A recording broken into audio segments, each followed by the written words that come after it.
Good evening, everybody, and welcome to our special episode of Disclosure Tonight, where we're delving into the intriguing and mysterious world of UFOs and non-human intelligence. Today, we have the honor of hosting an exceptional guest, Attorney Daniel P. Sheehan, a legal luminary and a formidable force in the area of constitutional law and public justice.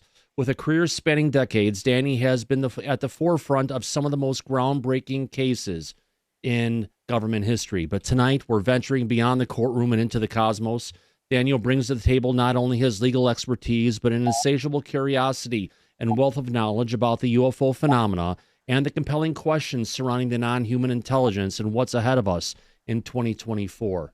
His insights have been enlightening audiences across the globe, challenging our perceptions and expanding our understandings of the universe. So buckle up, viewers. We're about to embark on a journey filled with astonishing revelations and thought-provoking discussions. Get ready to have your minds blown as Daniel P. Sheehan takes us through the labyrinth of unknown, shedding light on some of the most fascinating and controversial understandings of our time. Don't miss a moment of this incredible interview. And on that note, I want to welcome in Danny Sheehan. Welcome, Danny. How you doing today? Do you prefer Danny or Daniel? Danny. That's me. Good to have you here, my friend. It's wonderful to have you back again. It's been a while since you've been here. Last time you were with Lou, Sean Cahill, and yourself. We had a UFO roundtable talking about where disclosure was and where we're headed for again. And now we're back a year and a half later talking about where disclosure is headed in 2024. There's been a lot of things going on in 2023. Coming from your understanding of the situation in Washington, because this is a political issue more than anything, where do you think this is all headed in the year ahead? Well, what I believe it's headed toward the American citizens kind of rising up behind the efforts of the Congress to get access to this information that's been not only being withheld from them, for the last 75 years, but they've been being lied to. Actively lied to by the people deep in kind of the deep secret elements of the government here. This is all a function of the National Security Act of 1947, in the creation at the end of the World War II of this kind of covert operation that goes on inside our government. And they've come to feel now, after 75 years, that somehow they're the government, instead of Congress, and even instead of some presidents, that they don't have to be briefed on, what these people are doing. They have a black budget that they don't report to Congress on. They now think that they're entitled to lie, just like when our office, as you may recall, we did the major federal criminal racketeering act litigation against the off-the-shelf enterprise of Oliver North and others. And North, sat right there and told Congress to their face, well, sure, I lied to you. We lied to you. This is a covert program. We can't tell you, the Congress, about what we're doing because nobody can trust you. You'll go out and tell people. So we therefore not only don't have to tell you, we can lie to you. That's their position. When I talked to Colonel North when we were doing the litigation, he actually took the position that, well, the House of Representatives under the Constitution may control the purse strings, and so therefore they can refuse to give money to certain programs. But if we can get money from some other place, we can do anything we want in the area of foreign policy. And so they were going to the Prince of Bandar or something, to try to get billions of dollars so they could conduct their own private covert foreign policy. And this is a crisis that we're facing here with this national security state. They've ousted, they ousted Senator Frank Church because Frank Church chaired the Select Committee on Intelligence Abuse, looking into their political assassination activities, their drug smuggling to fund covert operations. And so all of a sudden, lo and behold, millions of dollars show up in his next senatorial campaign opposing him, and they unseat him. They did the same thing to Dick Clark in Iowa, Senator Clark, who opposed their covert operations in Africa, and they also unseated the United States senator in Indiana I mean, they target people, elected representatives who oppose their unconstitutional conduct, and then they unconstitutionally unseat them. so the kind of what we've experienced here, and we'll obviously get to it. We have a bill that was crafted carefully by the Senate Intelligence Committee, a 64-page bill setting up a very sound and responsible controlled disclosure process, so that the American people could be brought in on as much as they could safely be briefed on. But the United States Congress was going to be getting access to this information so they could oversee the executive branch, which is their constitutional authority to do. And now we send the bill over to the House side, and the chairman of the House Intelligence Committee, who's basically on the payroll, of the private aerospace industry that is trying to back engineer the UFO technology to make weapons, ends up, sticking his thumb in the eye of everybody and stopping any enforcement mechanisms being in the bill. We'll get into that in some more detail, but I think that the major theme people need to understand here is that we're being confronted by a deep state, a deep element hidden deep in the bowels, of the national security state, that have been hiding this penultimate secret, that they've got here, that they're in possession of more than one extraterrestrial, non-human spacecraft. And they're in possession of the bodies that have been recovered from the spacecraft, and they're now trying to transform that technology into weapons. And therefore, they think that anybody who's trying to find out about the UFO issue ought to have their entire political career destroyed, or their family life destroyed, to be blackmailed, and so that's a situation that we're in now. And I think that we need to make it clear to the people that if 99% of us in the country want to know as much as we can about the existence of an extraterrestrial life form that's been coming and going from our planet, we ought to be allowed to get this information out of our government. Yeah. And if the people in the government won't give it to us, we need to replace them with somebody who will. So kind of what you're describing is almost like you mentioned it, a deep state. We're dealing with another organization that's operating technically out of the executive branch, but at a level that's higher than a president, that's been there and surviving from Republican to Democrat to Republican over time, going back into 1947, which has operationalized itself and given itself powers of basically a fourth branch of government that has no accountability, unlimited budget, and no restrictions on law, and they can do what they want. Yeah, well, I mean, that is, to state it simply, completely unconstitutional. And that's nowhere provided for in the Constitution. It was never contemplated by the founders. Every single one of the founders would roll over in their respective graves if they realized the license started to happen. Yeah, absolutely. Yeah, it's an interesting situation to say the least. Wes, do you have your hand up, my friend? Well, I just wanted to first off welcome Danny to the show, and I wanted to point out to everybody, when you listen to Danny tonight, I think if you haven't heard him before, you're going to be incredibly impressed with what he has to say. And if you want to help support what he's doing, please check out the link that Thomas posted at the top of the chat that leads to the New Paradigm Institute. Danny's going to tell us some more about it tonight, but I just want to let you guys personally know I'm going to be going and putting in a donation tonight, and I encourage everybody to go, because this is a place where, oftentimes in our community, we're looking for ways where how can we make a difference. I'm convinced that Danny and his New Paradigm Institute are making that kind of difference. And so you can go there and see things that you can do to take action, like contacting your senators and congresspeople, but you can also help donate to help them do the work that they're doing. So I just wanted to put in a little plug for Danny, because I really believe in everything he's got going right now. I appreciate that, Wes. Thank you. Yeah, my pleasure. And if I could follow with a quick kind of follow-up question to what you guys were just talking about.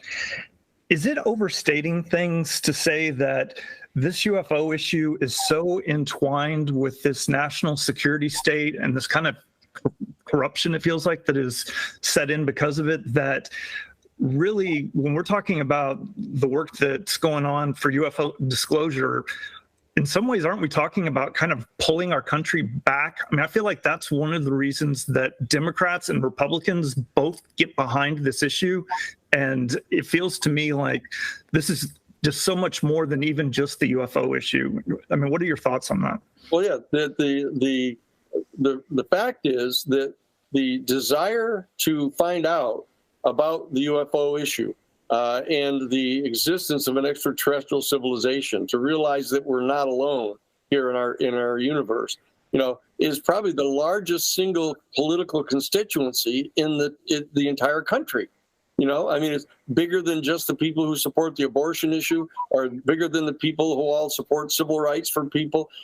This is, everybody wants to know this. And so that when we drafted the bill up, the 64-page bill that was drafted by the staff of the Senate Intelligence Committee, that all 17 of the United States senators that are members of the Senate Intelligence Committee, Republican senators and Democratic senators alike, all voted to pass this 64-page bill.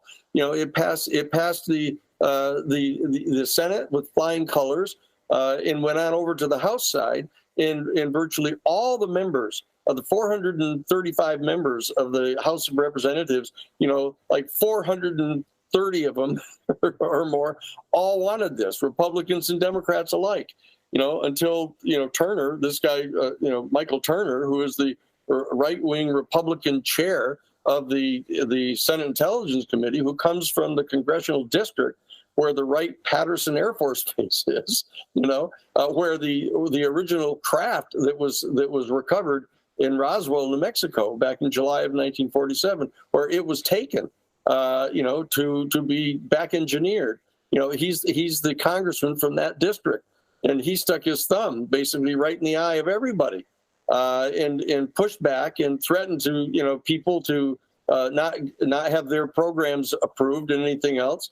And so he has ended up taking 40 pages out of that 64-page bill. And so we were successful in only getting a 24-page bill passed. But it's important to remember that in that bill, the United States Congress has ordered the deep state people to turn over to the Congress the information that they have about the UFO issue and the extraterrestrial life and the non-human intelligence that is related to the UFO phenomenon. That has been achieved. We've gotten the command from Congress to do this. And President Biden, when he signed it into law, 2 nights ago, then the command came down from the president that they are to turn over the information that they have on the UFO issue and the issue of non-intelligent life connected to the UFO phenomenon, turn it over to Congress so that they have a right, at least the Intelligence Committee in the House and in the Senate, who have all the security clearances, have a right to have this information. So that's a major milestone that we have reached in this entire 75-year campaign. Basically, if we mark it from the date of the recovery of the UFO crash at Roswell, New Mexico, on July 8th of 1947, we've been at this now for 75 years. And so we finally got Congress for the first time to actually pass a public law commanding the deep state to turn this information over to Congress. And so our job at the New Paradigm Institute, among other things, is to make sure that this law gets enforced. We're the Romero Institute, which is the 501c3 public interest organization that has set up the New Paradigm Institute. This is the same group that when the United States Congress passed the Boland Amendment back in March of 1984, prohibiting the Reagan-Bush administration from giving any military aid, either direct or indirect, to the Contras down in South America or down in Central America. It had no enforcement mechanism in it.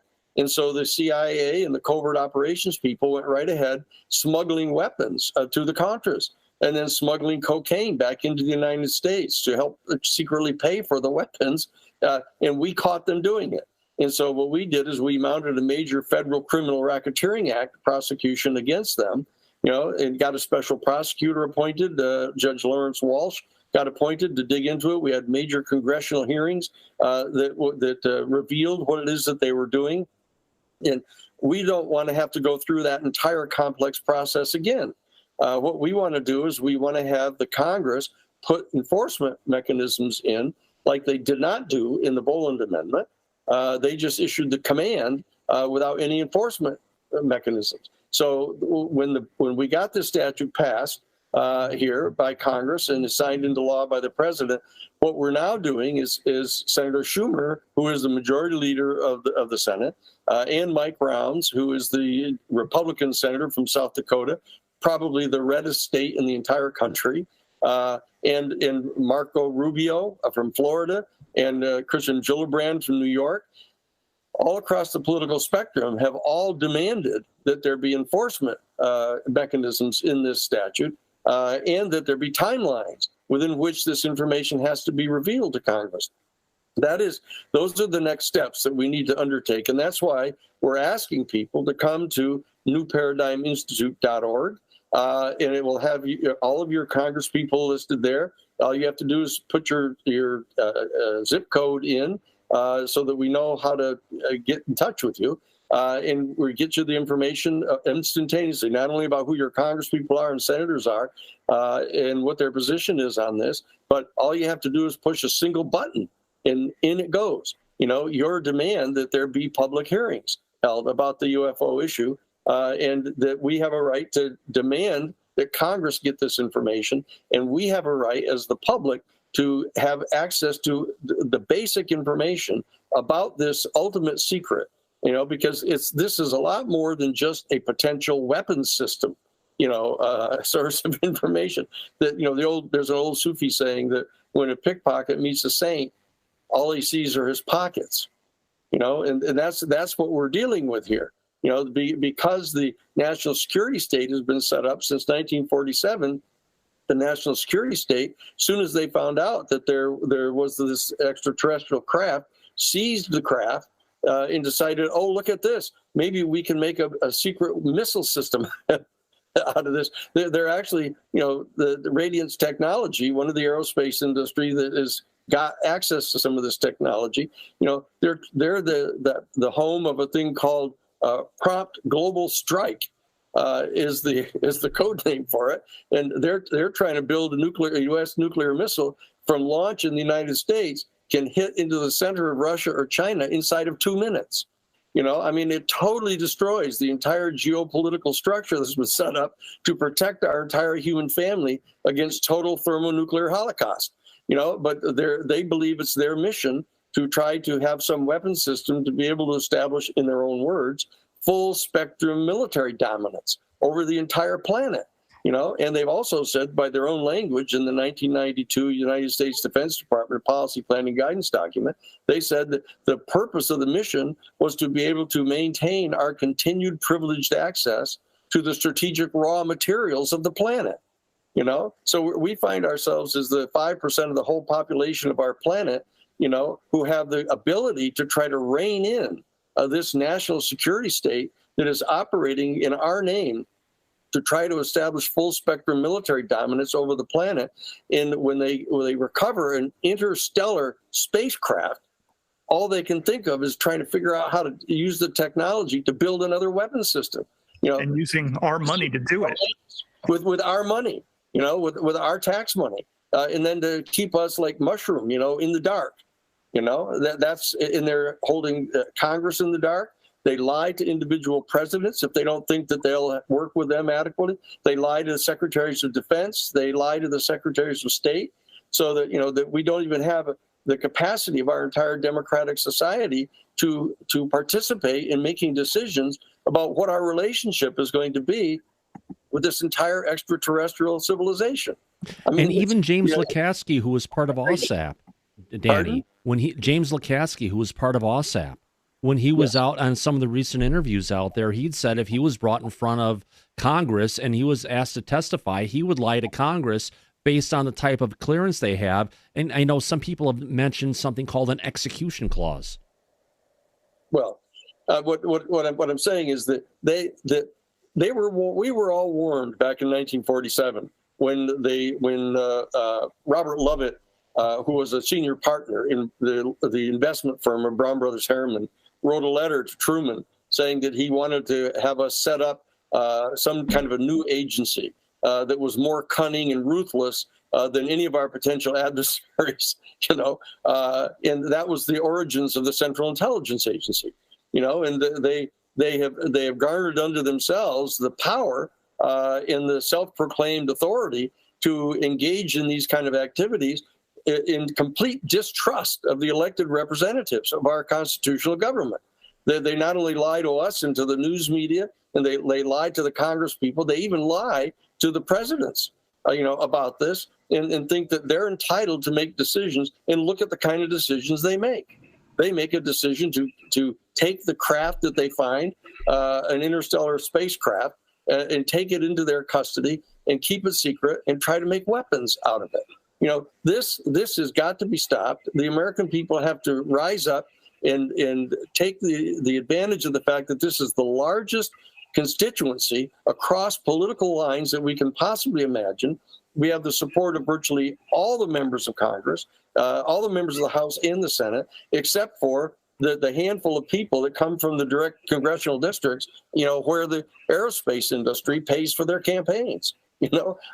We've got to be able to show that we can do this, because the dangers that are represented in the steps that they're taking now are almost unparalleled. So we have to stop this, and we need to get a treaty drafted and signed, totally prohibiting every single nation in the world from utilizing any of the technology from the UFO craft for purposes of weapons production. Just like with the mustard gas. At the end of World War I, we got to just prohibit this, and we have to nip this thing in the bud before it gets further down the road. We've got to stop this thing. Yeah. Well, I got to say, Danny, Thomas and I have had plenty of conversations on the show regarding the points that you're making now. And one of the points that Thomas and I have discussed in the past was we believe that at one point you were suggesting, as a constitutional attorney, that you were going to challenge the 1947 National Security Act in court as being unconstitutional. Whatever happened with that? Are you still planning on moving forward with that? What I was saying when we had that conversation is I was saying that the availability of the Federal Criminal Racketeering Act is a template pursuant to which we should do an analysis of what it is that they're doing wrong. What is it that's wrong with what they're doing? And what we're pointing out is that even under the separation of powers, in the Article 1 that created the United States Congress, and Article 2 that created the president and the executive branch, that the constitutional questions as to what level of discretion the president of the United States has to keep secrets from Congress needs to be evaluated. But when you have an element inside the executive branch that is lying even to the president, who is the actual constitutional officer under Article 2 of the Constitution, that they've gone completely out of control.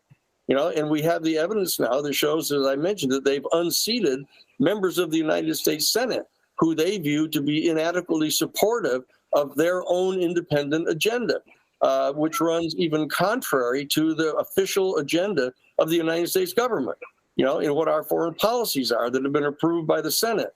And so that this is a major constitutional crisis that we're actually confronted by, to say nothing about the major crisis that we're confronted by when we've now discovered that they're trying to use the technology from the recovered UFOs to make a weapon system that is going to totally destabilize the entire international global nuclear order on our planet for some short-term advantage that they plan to get. Anybody, who has a political IQ above room temperature knows that they'll have the technology. If we deploy that technology, they're going to end up having Russia's going to have it and China's going to have it, within a matter of a handful of years. But just like they got the information about the atomic bomb, the hydrogen bomb, and any weapon system that we create, they're going to have it. Yeah. Do you think some of this stuff, though, Danny, could be beyond the craft? Because the way I look at it is we talk about the craft that's in the air. Just focusing on the craft itself is the psyop. There's something in the craft. There's infrastructure here on the planet that's for that craft. It's not just a reverse engineering of that craft to use it for weapons of war. It's taking that biological material and working with it in companies like Monsanto potentially and others who have been taking this to do whatever they're doing with it, where there is not just the technological component to it. There's also this biological part from the 5-6 species we have here on the planet now. Well, I mean, just look what we're saying, Thomas, is that, you get a being from an extraterrestrial civilization that comes to our planet, and they're figuring out how to make some money on some pharmaceuticals by using the chemicals in their body. I mean, this is an extraordinary degeneration of our human consciousness into the most reductionist understanding of these things. Let's see if we can get the technology from the craft to build weapons. Let's see if we can figure out what the chemical compositions of their physical bodies are, so we can figure out making more pharmaceuticals to make more money.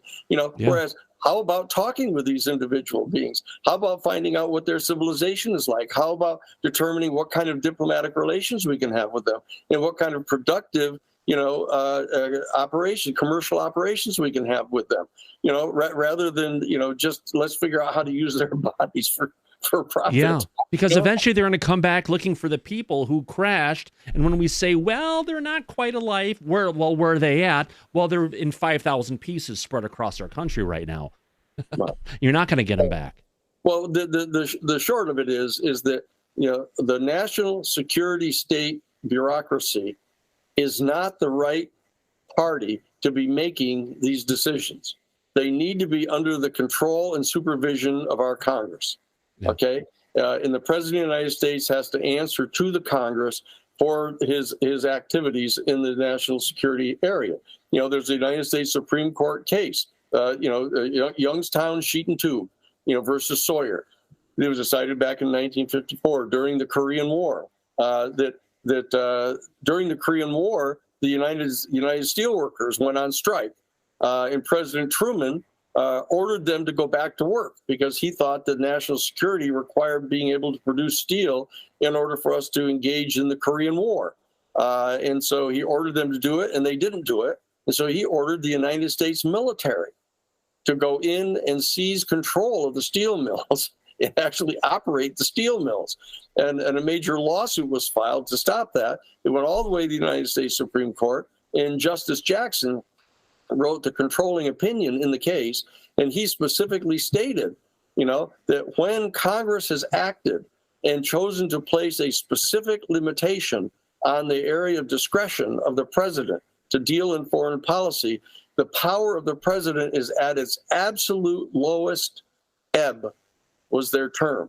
Okay. And that's what we need to get litigated now, that we need to determine that when the Congress of the United States orders the executive branch to, if they're going to spend any money that's been appropriated by the United States Congress, which is their unique constitutional authority, then they have a right to tell them that they can't do certain things with that money.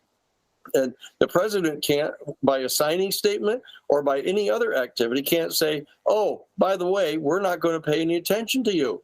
Okay? The bottom line is that everything can't be predicated upon some financial judgment or who controls the money, because Oliver North has already told us, right across the table, the way they view that. Hey, we'll get the money somewhere else if you don't give it to us, which we found out they were smuggling drugs. They were smuggling cocaine, out of Colombia. They were smuggling heroin out of the Golden Triangle in Asia. The lengths to which the national security state operatives have gone to defy our constitutional order has come to an absolute high point here in the issue of the UFOs. Is that they've declared the right to not only take them into their unique custody, but to keep control of them, to lie about it, and to use it for weapons systems. And this is destabilizing the entire global order. And we need to stand up as American citizens. We need to back Congress. We need to back the United States Senate that is demanding to have this information so they can exercise their constitutional authority, indeed their constitutional responsibility to rein in this and to seek a treaty that is going to actually prohibit any of the nation states of our planet from utilizing this technology for weapons. This is the bottom line of what has to get done. Yeah. What it seems like is we've got money that comes from taxpayers, goes to Congress, goes to the DOD, goes to the military contractors who are now going back through the political action committees. They give a limited funding back to the people of Congress, like Mike, or the Mikes for that matter, Mike Turner, for going and stopping Congress from getting the information because they're coming with unlimited amounts of cash to keep it quiet, to keep it into it. So it's like we've got Congress working against itself. Well, the national security state people have gone to further lengths. I mean, they have recovered tranches of gold, out of the Philippines that was buried there by General Yakushima, prior to World War II. They've recovered at least 12 of these tranches of gold, silver, and platinum, and secretly hidden it away and put it in. It's actually in Citibank right now, and they've written gold certificates on this and have undertaken covert operations utilizing this gold completely independent of the United States Congress, and not briefed in Congress about it or let Congress exercise any kind of authority over it, and not even told certain presidents that they have it. This is. I was the co-founder of the Harvard Civil Rights Law Review all the way back in 1968. I've spent my whole career, investigating these things, taking depositions of deep people under security clearances. And I've interviewed tons of people to find out about all this stuff. And we've set up the New Paradigm Institute to try to establish a whole new paradigm.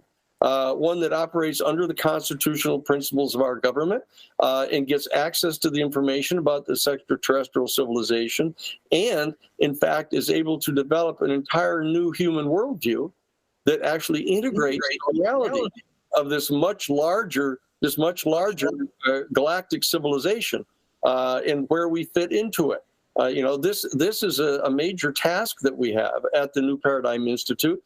We've been designated in the Senate bill, as one of the agencies that was empowered to nominate people to an independent board that could review all the documentation and all the information that the national security state people held on this. And we are the only civilian government, basically, in the federal enclave on Capitol Hill. We're right next to the United States Senate Intelligence Committee. Yeah. We sit right between them and the United States Supreme Court.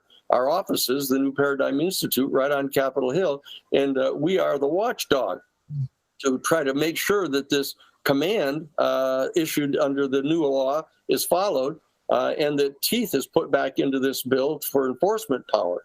And so that's why we need the support of people around the country to go to newparadigminstitute.org, and get all the information. All the information you need. Will be providing regular daily, updates on what the progress is that's being made. And you can help us, and it's not just giving us money, which, we account for. We have a complete, open, transparent accounting system of how it's being used, but you can also participate in setting up action teams in your own congressional district. When we did the Iran-Contra case, we had 435 different action teams, one in each of the congressional districts all around the country, that was jumping up and down trying to get them to stop shipping weapons to the Contras that have been declared by the International Court of Justice to be political outlaws, and to stop them from smuggling massive loads of cocaine into the United States in order to secretly pay for those weapons. We've done this in the past. We've stepped up to this particular issue. I've been working on this since 1977 when I was general counsel at the United States Jesuit headquarters in Washington, D.C., in their social ministry office, in charge of formulating public policy. for the Jesuit order here in the United States. This is a long haul that we've been at here. Hey, Danny, just if you wouldn't mind going into this a little bit more, I think one of the things that when we were talking backstage that really impressed me about the kind of work that you guys are doing at the New Paradigm Institute is that you're really tackling this, like you were just describing, from a lot of levels. I know, just reading the chat, everybody's super excited about what you're having to say, but I know we also tend to get jaded because we see things like lobbyists coming in. And one of the things that your New Paradigm Institute is able to do is actually dedicate some of its resources to lobbying. Is that right? That's right. Under the Section 501c3 of the Internal Revenue Code, we are authorized to spend up to 20% of all of our annual income on lobbying with regard to specific pieces of legislation.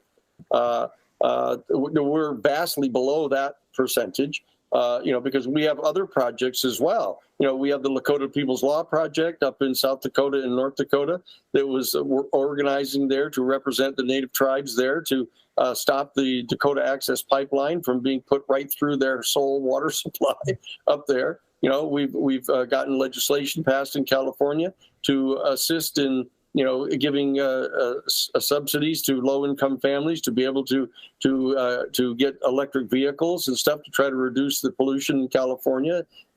We've done all kinds of different projects. So this project, the New Paradigm Institute, is one of our projects. And so that the limited amount of time that we spend lobbying on this one particular piece of legislation is a comparatively small portion of the actual finances that we have. But what we need to do is we need to hire additional staff. We need to hire staff to reevaluate all of the different information now. It's one thing for people to come forward and say, oh, I had a UFO land in the field next to me and I was taken aboard. And people laugh at them and think that they're crazy, and they tell them to go get a mental test, But the bottom line is now the United States Congress has basically gotten open testimony from people deep inside the national security state saying, oh, by the way, we're in possession of at least one intact extraterrestrial UFO vehicle and the bodies of a non-human species, highly technologically developed and highly intelligent, and that so now people need to take a look at all of those previous stories about encountering these vehicles to determine what the implications are. And so the New Paradigm Institute needs to have an entire staff of people that are going to be gathering together all of these reports, all of this information, and presenting it in the same type of credible way that we presented information in the Karen Silkwood case, that stopped the construction of private nuclear power plants in the United States because we caught them smuggling 98% pure bomb-grade plutonium to Israel to make a nuclear weapon, into Iran under the Shah, both in violation of the Nuclear Non-Proliferation Treaty. We put the stuff together to stop them from pumping all the radioactive water into the Susquehanna River from the 3 Mile Island facility. I was legal counsel for the New York Times in the Pentagon Papers case, to get to publish all 47 volumes of the top secret Pentagon Papers after the Nixon administration screamed and hollered and said, oh, if you reveal any of the information in these documents, it's going to be absolutely catastrophic for our foreign policy. And I said, no, it's not. It may require you to withdraw your military troops from Southeast Asia because you've been lying to Congress and lying to everybody about what you're doing there. But we've been at this now for 50 years. So I think what we've done is we've taken all of the credibility that we've developed over all those years and all those cases. I was the one that initiated the case that established the right of journalists to protect their confidential news sources that went all the way to the United States Supreme Court. So we've been at this for quite some time. What we're trying to do is to bring to bear all of that experience that we have to put together a staff for the New Paradigm Institute that is able to reevaluate all of the different information that we've had in the public realm about this, to prism it now through the ratification of the existence of this phenomenon by our Congress now, and get this information out to people in a completely credible manner, and to develop this new alternative human worldview that actually integrates the reality of this larger civilization that we find ourselves in, to come to grips with the fact that we are not only not located in the geophysical center of the entire universe. I think we got past that problem with Copernicus, in the Galileo back in the 15th century. But the reality is that we're not even at the pinnacle of the pyramid of all biological life in the universe. And we're going to have to come to grips with that reality and integrate that into a whole new worldview for our human family, so that we understand the legitimate place that we have in the galaxy, and go forward from there. Hey, Danny, on that point, because I don't think everybody's aware of your background, but one of the fascinating things that I think you also are able to lend insight into is what will be the reaction of people and of the world's religions, because you trained as a Jesuit and used to work, or maybe you still do work with the Jesuits. Is that right? Yeah, I was general counsel at the United States Jesuit headquarters in their social ministry office, which is the Office on Public Policy. It was my responsibility, along with Father William Davis in that division, to formulate public policy with regard to all 15 of the cabinet-level departments of the United States government and all of the 8 major agencies of the government. That we dealt with thermonuclear weapons policy. We're the ones that actually had one of our staff people go to Russia to meet originally with Brezhnev, and then with Andropov, and finally with Gorbachev, to help persuade Gorbachev to stand down from the Cold War, to step back away from the precipice of nuclear war, and start to disassemble the nuclear warheads of the Soviet Union. We've been at this for some time. And so that also at the Jesuit headquarters, one of the things that I was assigned to do was to meet with the top 50 scientists at the SETI program, the Search for Extraterrestrial Intelligence at the Jet Propulsion Laboratory out in Pasadena, and brief them in a closed-door 3-hour session on the theological implications of contact with an extraterrestrial civilization. I'm the one that, when the Catholic Church issued its famous statement about this, saying that now, in light of the discovery of more and more of these new exoplanets, it is now clear that much sooner than had been previously anticipated, we're going to be discovering life elsewhere in the universe. And therefore, the time has now arrived to begin the extraordinarily important conversation among the laity of what the philosophical and theological implications are for our whole human family. So I've been there in these discussions, right from the very beginning. And what we need to do is have a single focused institute now for the New Paradigm Institute to be able to provide all of these services to our citizens, which the Congress should be doing. But until the Congress is willing to take this up and fulfill its constitutional obligations, we need to have a citizens group, an organization of citizens that is going to be doing this for ourselves. We're also going to be teaching courses to people, degree granting courses for getting your bachelor's degree, getting your graduate school master's degree, or even a PhD degree with full credit in extraterrestrial studies, so that you can study this entire phenomenon, look into the entire history of it, become aware of what the implications are of the national security state having concealed and hidden this information from us for 75 years. This is a full-blown institute that is going to be providing this range of services for our American people and for the people of the world. And so that you have an opportunity to basically get in on the ground floor of this, and you can participate in more ways than just making contribution to this. You can participate as part of the staff. You can set up these action teams inside your congressional district. We're going to have 435 of these different action teams to be able to deal with your individual congressperson to get him or her to do what it is that needs to be done in this area. So that's what the New Paradigm Institute is here for, and that's why we've come to talk with you tonight about what we're doing, so that you can get all the information that you want about this. I'm in the process of putting together an internal memo right now on the 100 basic facts pertaining to the UFO issue and the extraterrestrial intelligence to let you know what it is that, based on my 50 years of work in this area, that I've come to know from one source or another. Deathbed interviews of people from Project Blue Book, on life support tubes, finally coughing up the information they have, about what they know about, of having been at S4, face to face with an extraterrestrial being who was being interviewed by members of the United States Air Force, telepathically and taking notes from what the being was saying to them. That we know about this information. We're more than happy to share it with you if you just come to the newparadigminstitute.org and not only push the button for take action, but push the button to get information about everything that you'd want to know about this subject that we've discovered so far.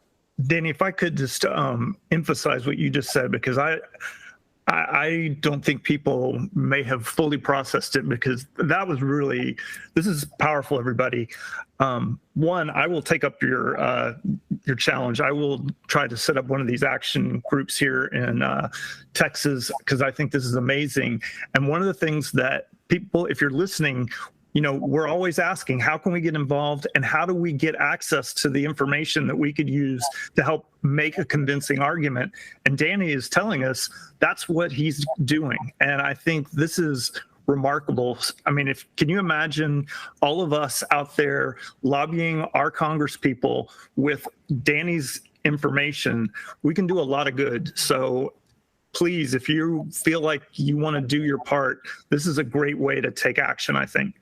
It's important for people to realize that we stand on the threshold right now. The 4 generations of us that are alive right now tonight, we stand on the threshold of establishing the protocols pursuant to which we're going to be dealing with an extraterrestrial civilization for the next 10,000 years of our human family, assuming we don't blow ourselves up, or destroy our entire planet by polluting it, with biochemicals. That we stand on the threshold of being the generations who are going to participate in actually formulating our policies with this extraterrestrial civilization. So I'm always amazed at why people can say, well, I'm actually more interested in whether the San Francisco 49ers won the football game last night. The bread and circuses that are all put out in front of you to try to distract you from important issues like this, that you're gonna have to tell your grandchildren, someday, what were you doing? What were you doing when the national security state was trying to co-opt this entire area and possibly put us in a war footing with the entire extraterrestrial civilization? Because they were bent on trying to figure out how to beat them out and getting access to the raw materials out in outer space. You got to understand, these people have a very limited point of view. I should tell you a story that Hal Puthoff told me, that he was meeting. Hal's been working on this for decades, longer than anybody. And Hal was meeting with the people in the Clinton administration, in the President Clinton's administration, about reflecting upon whether the time had arrived when they should come forward with more and more of this information about the UFO phenomenon. And he was meeting with the science advisor for President Bill Clinton and asking the question, what is the problem here? Who's pushing back against all of us of getting this information out? What is the mindset that's really preventing us from getting this information out? And the science advisor said to him, "Here, let's step outside, Hal, and let me have a conversation with you." So they go outside and they're walking along, and the science advisor for President Clinton has said, "Look, let me tell you what the nature of the problem is that we're facing, and I can do this by telling you a story." There's a story about this old man who was coming home from being out somewhere, and he's walking through the field to his house, and he looks down in the grass and he sees a little light like in the grass. He looks down and he sees a frog in the grass. and there's a little light on the top of the head of the frog, and he bends down and picks up the frog, and he sees that the little light on the top of the head of the frog is actually a crown. And he looks at this, and the little frog looks up at him and says, look, I'm not really a frog. I'm a princess, and I've been turned into a frog by an evil sorcerer. And all you have to do is kiss me, and I'll turn back into this beautiful princess, and we'll be married and have wonderful children, and you'll be able to rule this wonderful realm with me. And the old man looks at her and said, actually, at my age, I think I'll settle for having a talking frog, and puts it in his pocket and goes home. So what we're saying, that's what the science advisor said, when it came to what's the problem that we've got here. What the problem is that we're under the auspices of a national security state that can't see past the short-term advantage that they can gather as one bureaucracy inside the government, in avoiding the entire wealth of value that we can obtain from learning our real place in the universe, understanding the theological implications of this. We're going to be in dialogue through the New Paradigm Institute, through the Jesuit order that I spent 10 years being the chief counsel at their social ministry office, in communication with Francis, who is the first Jesuit in history ever to be made Pope, reaching out to the pontiff, of the Eastern Orthodox Church, Kirill, in Moscow, reaching out and talking with Bartholomew, in the Greek Orthodox Church, meeting with the head mufti of the Islamic world, meeting with all the Jewish leaders and other indigenous tribes. We represent the Sioux Nation, the great Sioux Nation, the Lakota tribes, that to bring all of the spiritual leaders of our planet together to start reformulating, the understanding that they have communicated to the laity about the relationship between our human species and the rest of the entire universe. That there are other dimensions of reality, that they have kept to themselves all this time, thinking that the great unwashed laity are not intelligent enough to understand all of this. But those policies were formulated by the Catholic Church back in the medieval periods, when 99% of the people were completely illiterate, and they didn't even go more than 50 miles from the place that they were born. And so the people that were in on some of these secrets formulated a extremely dumbed down version of what reality really is, and they made up a lot of mythological stories to feed to the people at that level of education, and they've ossified at that point. And Francis is struggling to try to bring the theology into the modern era, which the most important single aspect of the modern era is not only the realization that there's an entire extraterrestrial civilization that we find ourselves in the midst of, but the fact of the matter is there's a direct relationship with human consciousness in the actual way in which inchoate quantum fields in the quantum realm actually collapse into material manifestation and creating the reality in the material world that we deal with. That was just a short version of what the issues are here. But what I'm saying is that you really need to understand the profound importance of this moment that we find ourselves in, that are going to compel not only all of the religious institutions on our planet to elevate the consciousness of the members of their faith community into understanding the more mystical dimensions of their tradition, which all of them have, but have been being withheld from the people. And we have a national security state that's been attempting to keep the deep secrets relating to this secret. We've now come to the moment where all of this is potentially coming to the fore, right at the point in time where everything seems to be getting out from under control.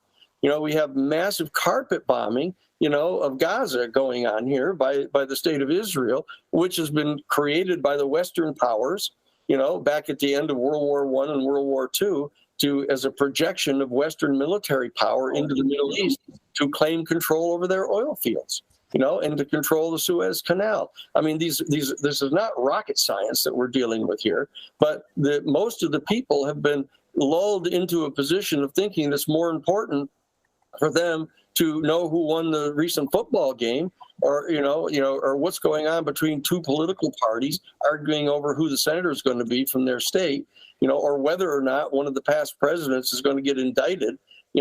I mean, that people are completely taken up with these kind of shorter visions that we need to elevate people above. We have to transcend these kind of conflicts that are generated among our different subgroups and ascend to an entire new paradigm worldview that views us all as one organic family, not just on our planet, but with other sentient living beings that are in our galaxy.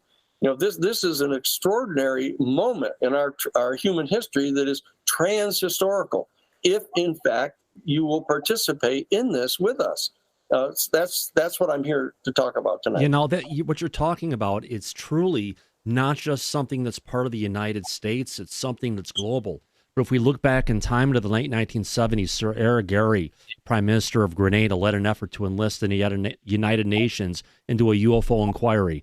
This effort culminated in a November 1978 presentation to a UN special committee by Gary and several prominent UFO researchers at that time to propose UFO investigations in an information agency within the UN.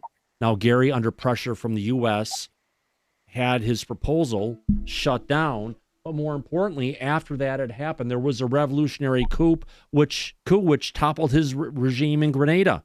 And he lost any further chances to bring it forward, showing that whatever happened, not sure if it was tied to it, but when other people in other countries have tried to get something to go on a global effort, they've been shut down.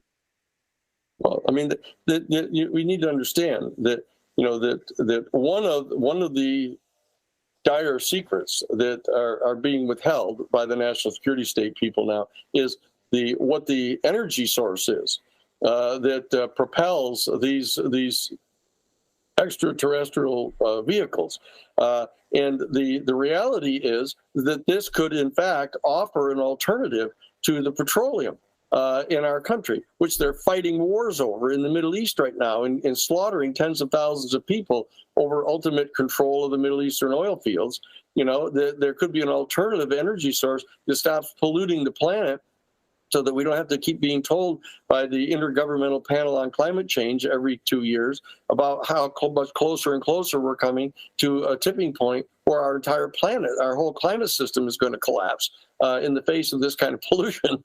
That we've got to understand that the opportunity that is presented to us here, if we will get ourselves together here, and if our citizens will rise to the occasion and take peaceful, aggressive, democratic action together to demand that our elected representatives get this information over into their hands and share the basic information with our American people. So in a democratic society, we can participate in formulating the relationship that we're going to have with this extraterrestrial civilization. This is our obligation as people alive at this unique point in history, that transcends almost every other period of history here. And so the real intense appearance of these UFOs, as we know from the records, started appearing back in July of 1945, at Yucca Flats and the White Sands Proving Grounds, where we were detonating the first nuclear device. That UFOs started showing up, and we know this from the direct testimony of one of the range officers there, Colonel Philip Corso, who went on to become the head of foreign technology evaluation at the Pentagon. I have personally seen the little 8mm movie, black and white home movie that he made to leave for his grandchildren after he died, to show to them about what he saw there. And he actually encountered one of these UFO vehicles and the beings that were in it. And so that we have deathbed testimony of people, testifying about their knowledge of this whole program. And we have this at the Institute, and we can make this available to you. And we're going to be working in direct partnership with Richard Dolan. Richard Dolan is the author of 2 volumes of a major work that's called UFOs in the National Security State. And Richard Dolan is one of our full-time research advisors at the New Paradigm Institute. And we're going to bring in all of the other different people who've spent a lifetime working in these areas and found themselves in a situation where they have to live from one convening to another, one international UFO Congress to the next, contact in the desert to the next, UFO conference, and living on pennies to basically try to bring this information to the people. And they've now succeeded collectively in getting the United States Congress to pass this law. And so that we're now in a position as the New Paradigm Institute to bring all of that knowledge together and codify it and make it available for you so you can share it inside your own action group, in your own congressional district, in your own city, in your own town, that you can become the salon of your area to bring people together to show this information to them, and demonstrate to them that this isn't tinfoil hat stuff. This is actual information that our United States Congress has demanded be turned over to them. We have some significant amount of that information available already, and we have vetted it. We're taking care to make certain that the things that we maintain to be true are verified. We're applying the Rule 11 rule of reliability that is set forth in Rule 11 of the Federal Rules of Civil Procedure, just like any kind of litigation, just as though we were putting together a major federal complaint and make it available to you. Yeah, absolutely. I've got a question coming in from a former colleague on the channel. He's wanting to know if, I'm a little bit off the topic for a bit here. There's been a lot of discussion about the Galactic Federation. Are you aware if the Galactic Federation out there would be willing to accept humanity if we meet their expectations, unless there has been some kind of communication between us and them that you might be aware of?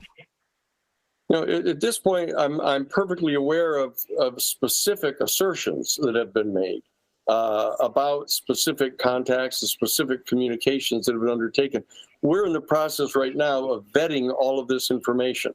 We're going to bring to bear professional. I was also in the #1 criminal defense firm in the country, in F. Lee Bailey's office, and we learned at that point to use what they call psychological stress evaluators. This is a particular super high quality lie detector, of being able to place people on the psychological evaluation machine and to be able to test the actual tension in their vocal cords in response to questions.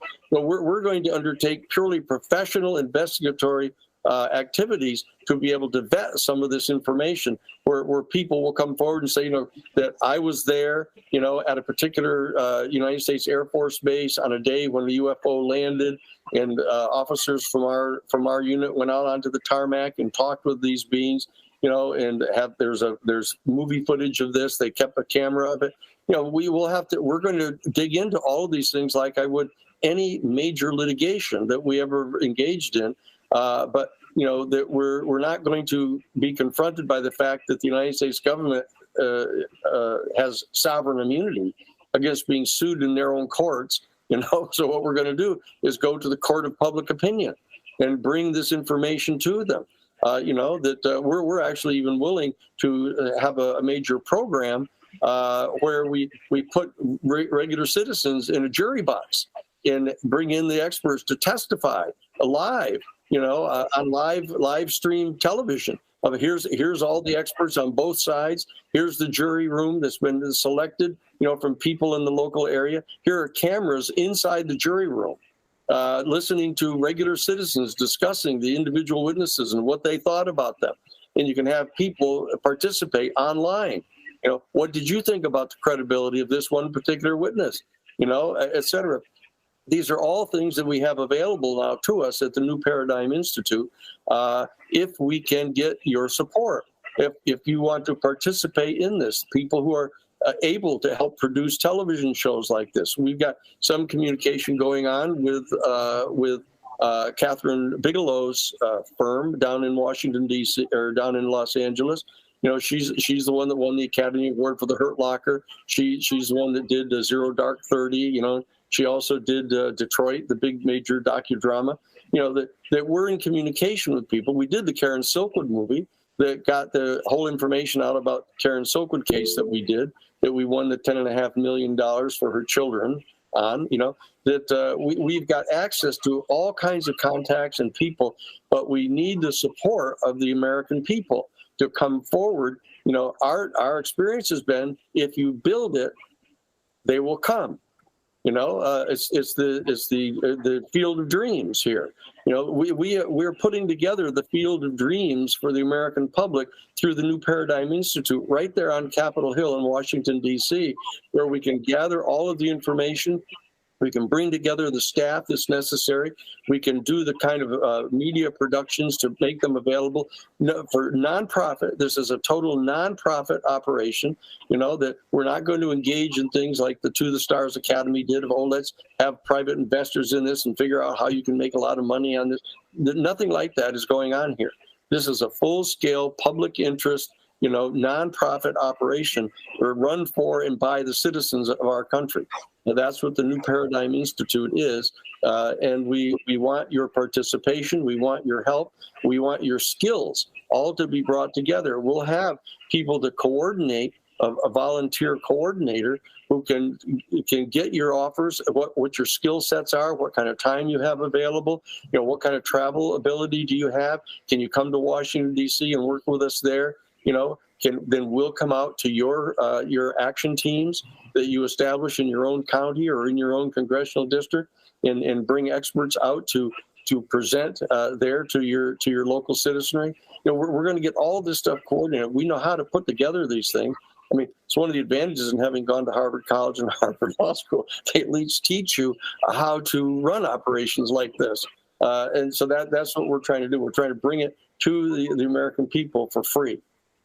Absolutely. Just a quick excellent. And I wanted to add, Danny, that you have our full support here on the show and on the platform.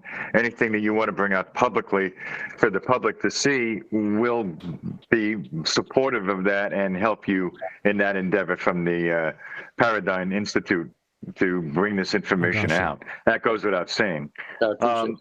I have a quick question from an esteemed UFO researcher in the audience for over 35 years, Tom Whitmore. And specifically to your opinion legally, he wants to know, are major defense contractors withholding material and information regarding UFOs from their stockholders and the SEC? What are your thoughts on that, Danny? Oh, yeah. I think that it violates their fiduciary duty to their stockholders. It also is in violation of the antitrust laws. It's unfair competition. It's actually taking advantage of the secret partnership that they have with the operations director to the Central Intelligence Agency, who are deploying, covert operatives into the field to threaten and to intimidate people, which is witness intimidation. It's a violation of the Federal Criminal Racketeering Act, and that they're in coalition with them, they're in partnership with them, and they become personally liable under the Federal Criminal Racketeering Act. That's why we're organizing and structuring the information that we're gathering under the template of the federal RICO statute, so that we can lay this out as a well-pleaded set of charges and accusations that we're making against the government-private partnership. This is a criminal enterprise. This in violation not only of the Constitution, but is in violation of numerous federal criminal statutes and antitrust statutes, and violations of their own fiduciary duty to their own stockholders. So there's a panoply of unlawful activity that's involved here, which is one of the main reasons that they keep citing in my private conversations with them for not wanting all this information out. And one of the major things they're worried about is what the repercussions are going to be for not only the government agents that have been involved in this, but also the private contractors that have been involved in this, and that they're pleading for immunity. Are we, the UFO community, are willing to grant them immunity? if they'll come forward and talk. We offered them a mechanism for coming forward and talking in the 64-page bill that was drafted by the Senate and passed unanimously by the Senate Intelligence Committee. That they aren't going to get too many more offers like this. We're going to come back and start asking Schumer and Rounds and the other people to put the enforcement teeth back in and to put in the independent board to be able to review these things so that it's not under the aegis of the Secretary of Defense and the Director of National Intelligence. These are the people that have been lying to the country for the last 75 years. What we want to do is have it under independent control, and we're going to give them another opportunity here to strengthen this bill. But at the same time, we're not going to sit around waiting for that.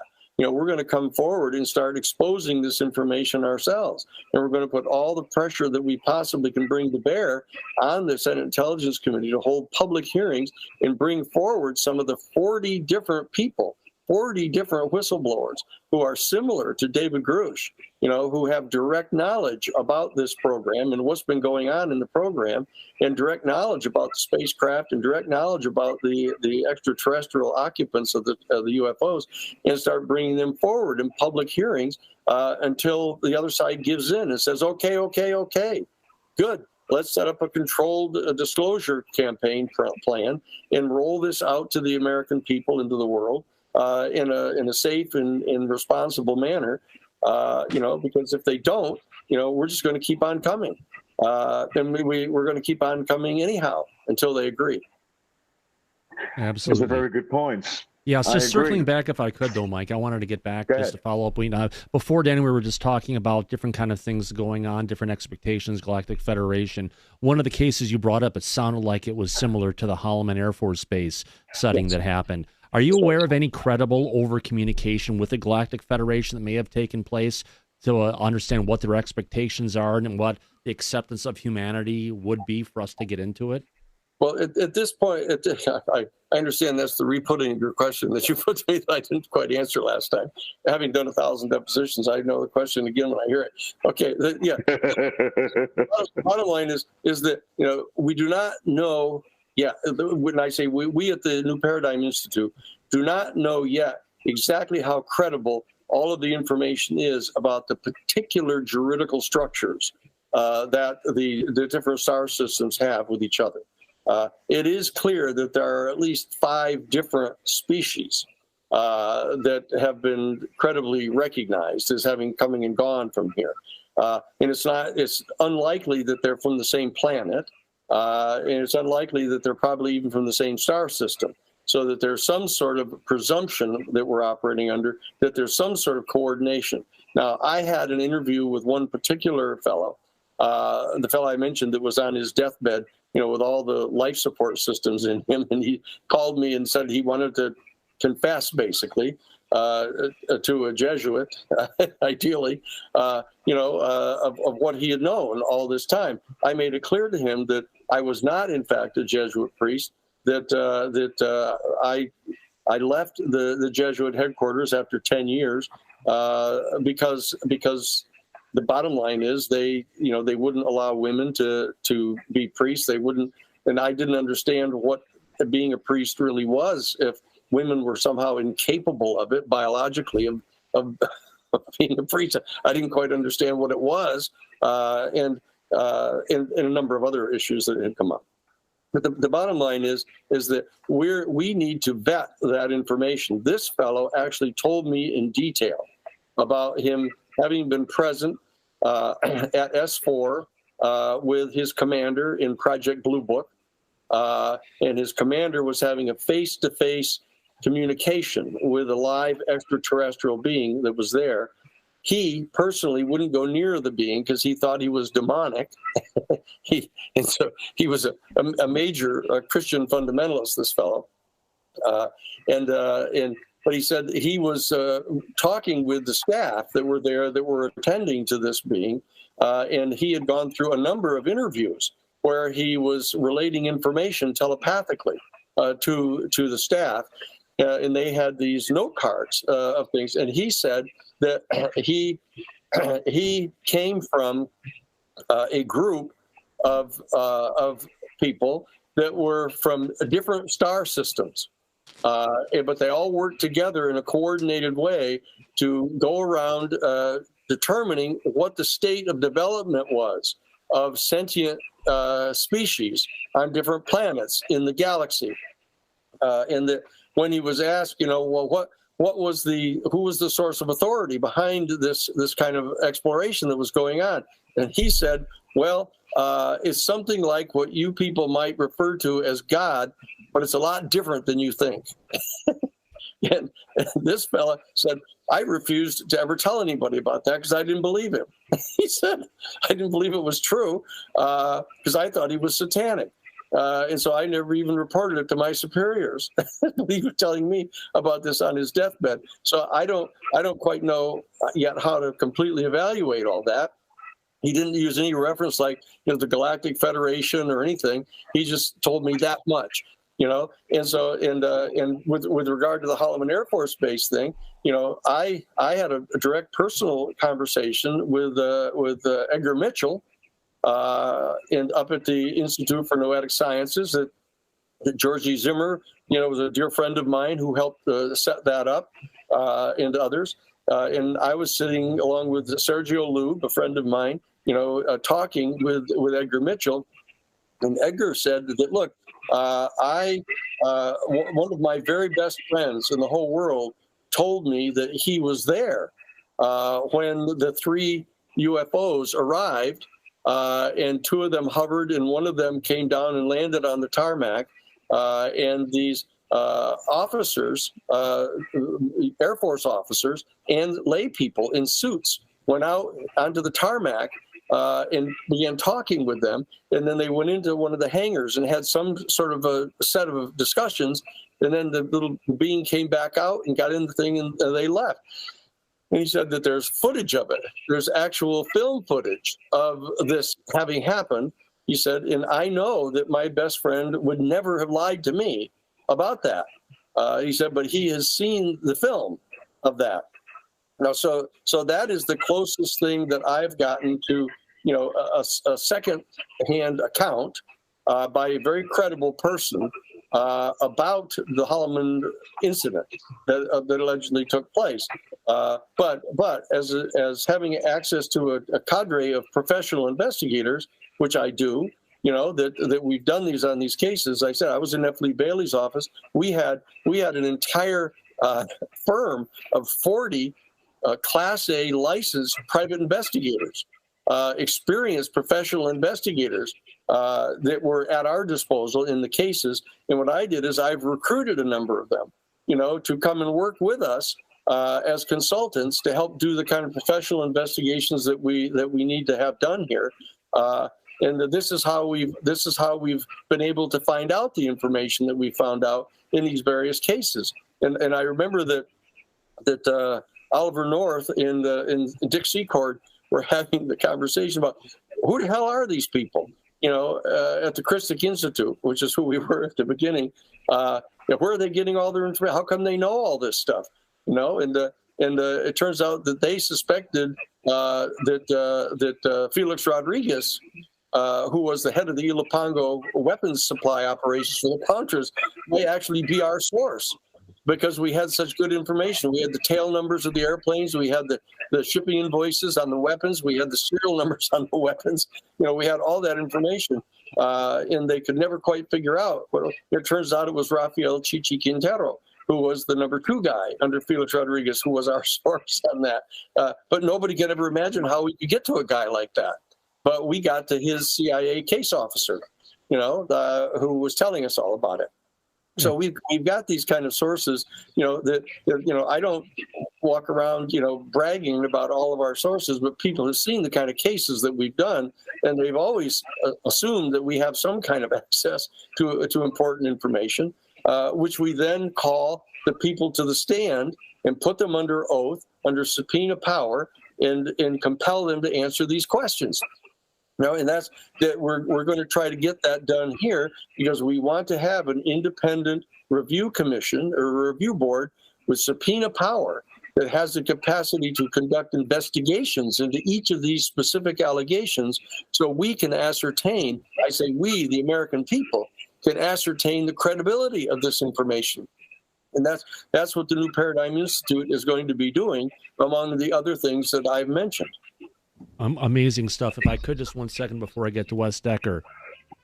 Just as a quick reminder for everyone who's watching a broadcast right now, if you're having a good time, we're at an hour and 23 minutes into this 2-hour interview with Danny Sheehan, an unbelievable opportunity to hear some great words of wisdom and insight coming from Danny. If you're having a good time, folks, go ahead and give us a thumbs up. We have 459 people watching, only 241 likes. And if you're not happy, give us a thumbs down. We'll take one or the other. Hopefully we'll take this one. And if you haven't subscribed yet, go ahead and please hit that subscribe button. We would love to have you as a regular here on Disclosure tonight. Danny, this has been one unbelievable conversation with you so far. You are an amazing resource, and your knowledge is at the top of the level, my friend. Wes Decker, you have a question. Yep. First, I just want to pass along the compliments from the people in our chat to you, Danny. You've just been getting amazing feedback, and I think I speak for most everyone here when they say they're really grateful that you've come. And I think we're going to have a lot of traction for you on the New Paradigm Institute. We've got, in fact, when we get off the air, I've got an offer for you from the APEC group and some others who have, the ability to help get your message out even further. So I want to just thank our amazing audience. We've got one of the best audiences around. So absolutely. Great. I appreciate that, Wes. Yeah. And then my next question for you is, what do you see happening over the next 3 months in terms of disclosure and then, specific activities of the Paradigm Institute? Okay, the first order of business is, I need to go back into Washington, D.C. About January 3rd, when they all come back from their holiday break. I know that between January 3rd and January 19th, I mentioned they're going to be preoccupied in trying to get the final budget resolution passed, the full-scale budget resolution. They're having this big major fight, of attaching any potential funding to Ukraine with a commensurate amount of funding to the southern border security. And that's been postponed from the end of 2023 in preparing the budget for 2024. They kicked the can down to January 19th. So I know that they're going to be pretty much preoccupied with that issue. We're not going to be able to get a lot of attention from them. But starting on the 20th of January, when they get that thing finally resolved, we're going to be on them with all of the contacts and communications we've gotten from people all between now and that time to recall for them, here's all the people that have contacted you, because we have a record of that. We have a record of how many people that we've contacted have contacted you. So we know that they're demanding hearings on this. And so we're going to be focusing on the Senate Judiciary Committee because Chuck Schumer, the majority leader of the Senate, and Michael Rounds, both following the passage of this law, this 24 pages of our 64 pages got passed into law, containing, all importantly, the command that they turn over, that the deep state people turn over to Congress this information, that we're going to insist upon having hearings convened by the Senate Intelligence Committee to hold public hearings about putting back into that statute the enforcement guidelines that I've mentioned, with subpoena power, with the right of eminent domain to be able to take back into the custody of the United States government all of the craft that have been put into the hands of any of these private aerospace corporations that have been trying to back engineer these things, so that there's no dispute about who owns the technology here. And so that's going to be our first order of business. The second order of business is we're going to be convening a major gathering at the National Council of Churches in Washington, D.C. at 110 Maryland Avenue.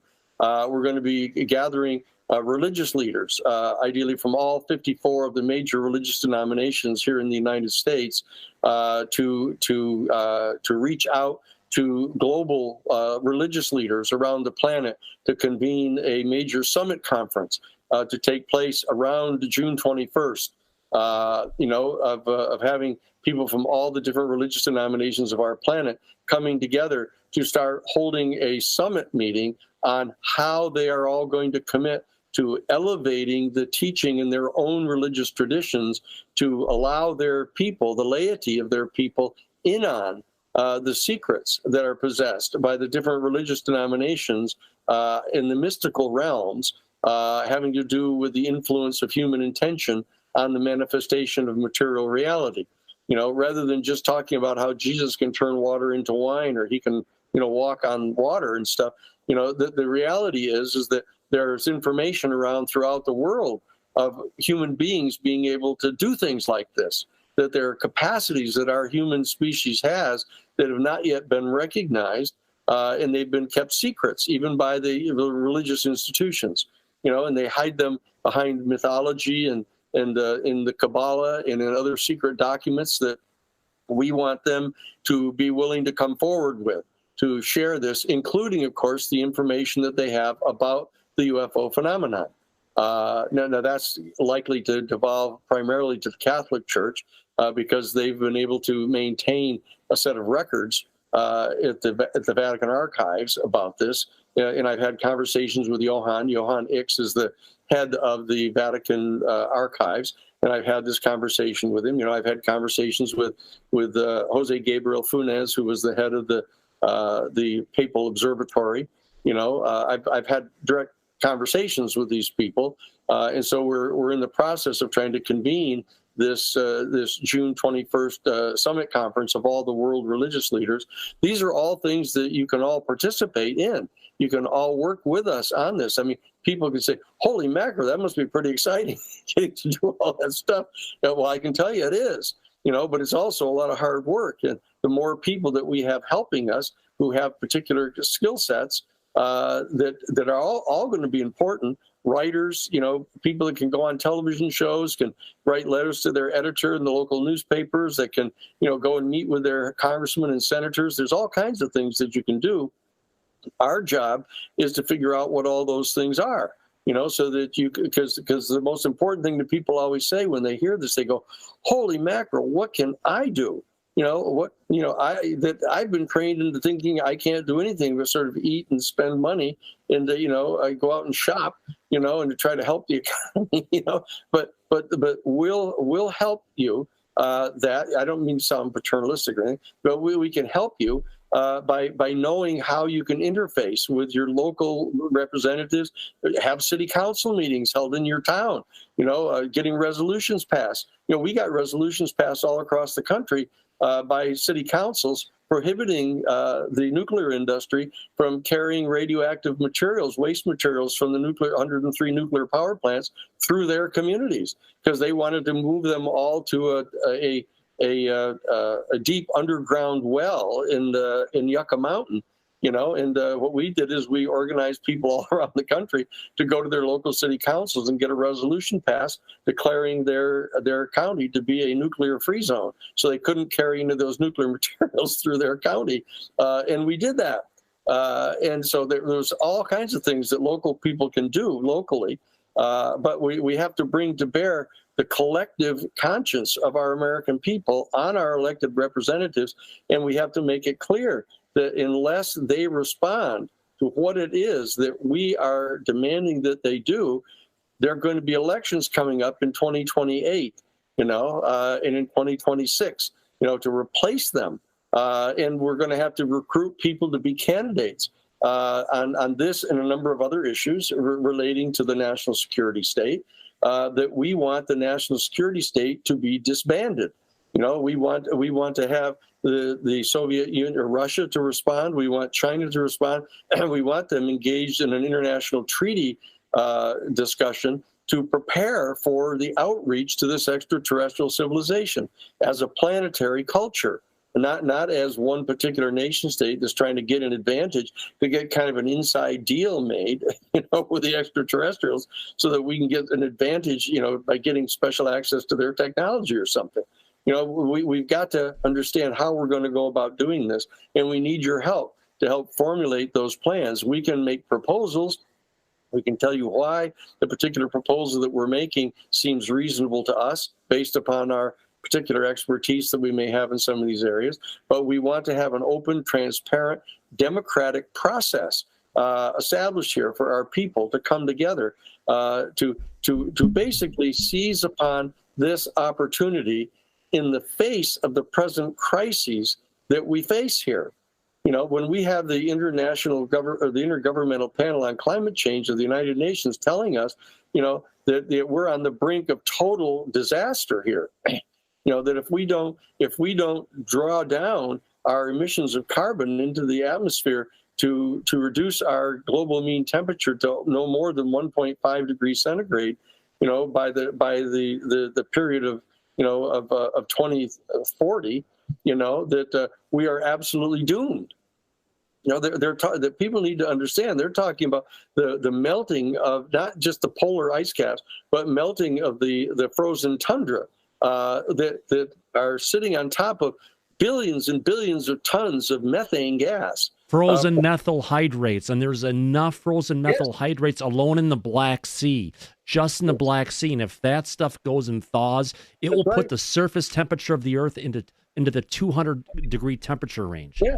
So I mean, people need to really come to grips with what the crisis is that we have brought upon ourselves here through the two things: the lack of higher consciousness on the part of individuals, and our succumbing to our being dominated by 1/10% of the population who are personally greedy and filled with avarice and fear, and have established a set of national security state institutions, not only in the United States, but in China and in Russia. We've got to take this opportunity of the crisis that we're confronted with to elevate our collective human consciousness. That's what we need to do here in order to save ourselves, and at the same time qualify, as back to the point of your question, Thomas, to qualify for membership in this galactic, whatever the federation is, that we need to figure out what the juridical structures are of any such institution and what the qualifications are, et cetera. But I think one of the absolute minimal qualifications is that we don't bring nuclear weapons into outer space. Yeah, absolutely. Now, one of the things, Turning, you were mentioning about elections coming up, we have an election coming up next year. Now, at the start of the Biden administration, we thought we had support for disclosure really strong coming out of the West Wing, but now it seems to have been quelled down a bit. The support we thought we had isn't there. Do you see that with, you know, a change in regime in the White House or party, that we would have a better chance of bringing disclosure out versus where we're at today? I don't think that a change of regime between the present Democratic Party and the present Republican Party, you know, under the governance of the Democratic National Committee and the Republican National Committee, really bodes well for any kind of immediate transcending of the national security state on this issue. I think that the only player, major player, in this dialogue right now that has the potential for bringing to bear, as soon as the 2024 election, some major conversation about this issue is Robert Kennedy Jr.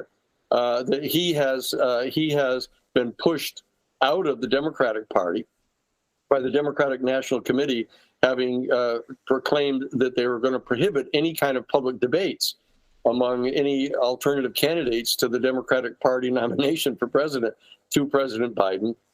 And that forced Robert Kennedy into an independent candidacy, which he's involved in now. And he is one of the very few people that would actually potentially take on this issue, like he's taken on a number of other very controversial issues. But I think that the Trump administration, in waiting, if you will, has displayed in the past such a low regard for the constitutional structures of the government. They seem to view them all as anathema. You know, any type of a coherent constitutional structure in rules and regulations, the rule of law, if you will. Without going into any further critique of that administration, that I don't think that they offer much of a sound and responsible mechanism for trying to come to grips with this issue. So I don't think either one of them are the likely prospect. So I think that we have to look to the leadership in the Senate to begin with. I think that Senator Schumer is still going to be there. Senator Rounds is still going to be there. Senator Rubio, Senator Christian Gillibrand. I think all of them are going to still be in office for the entire period between 2024 and 2028. But I think that the campaign for 2028 is going to start basically the day after the 2024 election. And so that we need to mobilize throughout the entire year of 2024 to put this issue into the political discourse in a very powerful way, and so that people who aspire to be the president in 2028 are going to have to come to grips with this. So I think that we have a good opportunity to do that. And so I think that would be more the timing of this thing. So not 2024, but 2028 is going to be the bigger time. Mike, you may have some questions you wanted to bring forward as well. I did. Speaking of that time frame, Danny, there have been a lot of speculation that there's going to be a catastrophic or a major disclosure event around 2027. Do you have any thoughts or insight into that, if it's true or not? No, at the present time, the people that I'm in communication with, sort of on the inside of decisions that are being made in this regard, are still trying to work with the re-establishment of this review board. And there's a 7-year timeline that they have on this. They were hoping that the process was going to start in 2024 and it was going to roll out for a 7-year period. So that would go all the way basically to 2030, 2031. So we were dealing with the assumption that the choreography of, in their words, a controlled disclosure campaign plan would span out over a 7-year period. And that we had particular timelines put in there. There were 300 days that were being given to all of the agencies to assemble all of the information and put it into digital form, and then provide it to the National Archives so that the House and Senate Intelligence Committees would have access to it. There was going to be a 180-day period from the time that the review panel got the information in their hands, when all the information that was gathered prior to the year 1998 was going to have to be made public, which was been a huge tranche of information, even though the president was given authority under the 64-page statute to restrict particular pieces of information if he were to give specific explanations for why he thought it ought to be postponed. But even that was only postponed. And so we were looking at a 7-year period. So my thought was that we were dealing with basically to 2030 would be between 2030 and 2031 is when the kind of the family jewels would start being rolled out, because they would have been postponed for the longest possible time. But there would have been a whole 7-year period of kind of rolling out this information. So I don't think that the 2027 is the like, because there's nothing particular that's going to be taking place that would trigger that right now. There is that I know that there's a February 3rd, 2029 date this being discussed, but that those have to be very, very aggressively investigated, because there's all kinds of people that are into saying that they're picking up messages from Mars on their molars. About, I don't mean to be disparaging of all channeling, but the bottom, here, let me tell you what I think. I mean, I've been talking to Thor or Fred from Jupiter, that there's a ton of that kind of weird stuff that has to get filtered out, and the Institute's going to be doing that. And I think that we have enough credibility, over the decades that we've been working, that when we say no, you can scrub that one. That I think that's going to have a substantial effect on people. Say, okay, the New Paradigm Institute says, just don't go there on that one. Here's the ones that we think are the real viable theories that we're working with here. But I don't anticipate anything specific. I've heard no information at all from the myriad people that I talk with that there's any such plan afoot that anybody affirms at all. Oh, that's good. I think you answered the question perfectly. But I have heard that members within the current administration have said on more than one occasion that there is no planned disclosure at this time coming from the current administration. And that's something that is an obstacle that the New Paradigm Institute is trying to overcome. That's right. Is that right, Danny? That's absolutely right. I've had dinner with Joe Biden and his son, and I've had discussions with all kinds of people about this issue in the past. But up until recently, they've always assumed that they have succeeded in keeping us contained in the tinfoil hat category. Didn't want to deal with it. But now we've obviously gone across that Rubicon. We're into the point where, nobody can reasonably believe that the United States Congress would have gone to the point of passing a law commanding the military services and the intelligence agencies to cough up the information they have about the UFOs and the non-human intelligence, and turn it over to the Congress, if they didn't have reason to believe that it existed. So that's an important threshold that we've now reached, and so therefore I think that the fact that the present administration has no present plan to reveal the information is I think it's sound. It is supported by the signing statement that President Biden signed when he passed this law into law by signing it the other day.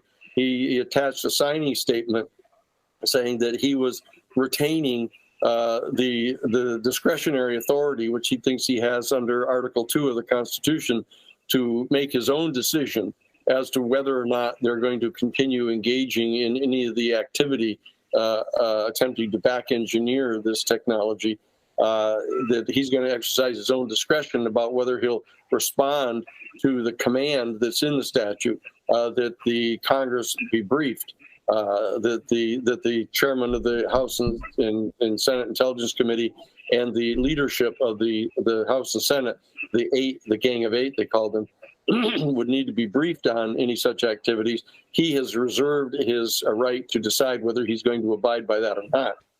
Now, that's going to cause him some significant trouble here. So they've been in violation of the law, hiding this from Congress for all this time, and Congress goes and passes a law, but the president is still holding off, saying, I'm not sure if I'm going to listen to you guys, although legislative does have its power over the executive. They're just like putting the finger up to that's the status the American that we're people. in right now, Thomas, and that's why I think that should spur the Senate Intelligence Committee into holding further hearings, saying, okay, if that's the way you want to be about it, how about this? How about David Grudge Jr. Coming out here and telling you more about this? How about them showing up with photographs of the intact UFO spacecraft that they have in passing them around to the Senate Intelligence Committee in a public hearing?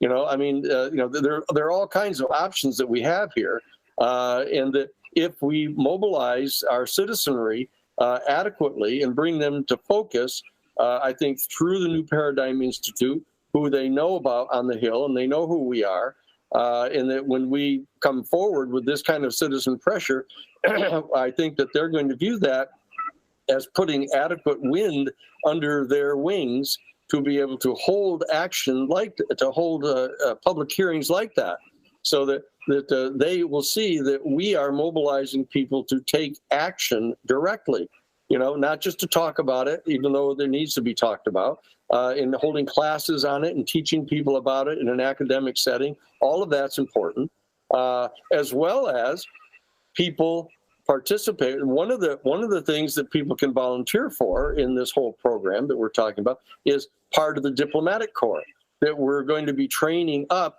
through courses, just like raising you up with an undergraduate degree, et cetera, in foreign policy. We're going to be providing undergraduate degrees and graduate school degrees in citizen diplomacy, of how you would go about becoming a citizen diplomat, to actually have outreach, to have direct communication with an extraterrestrial spacecraft when you encounter it.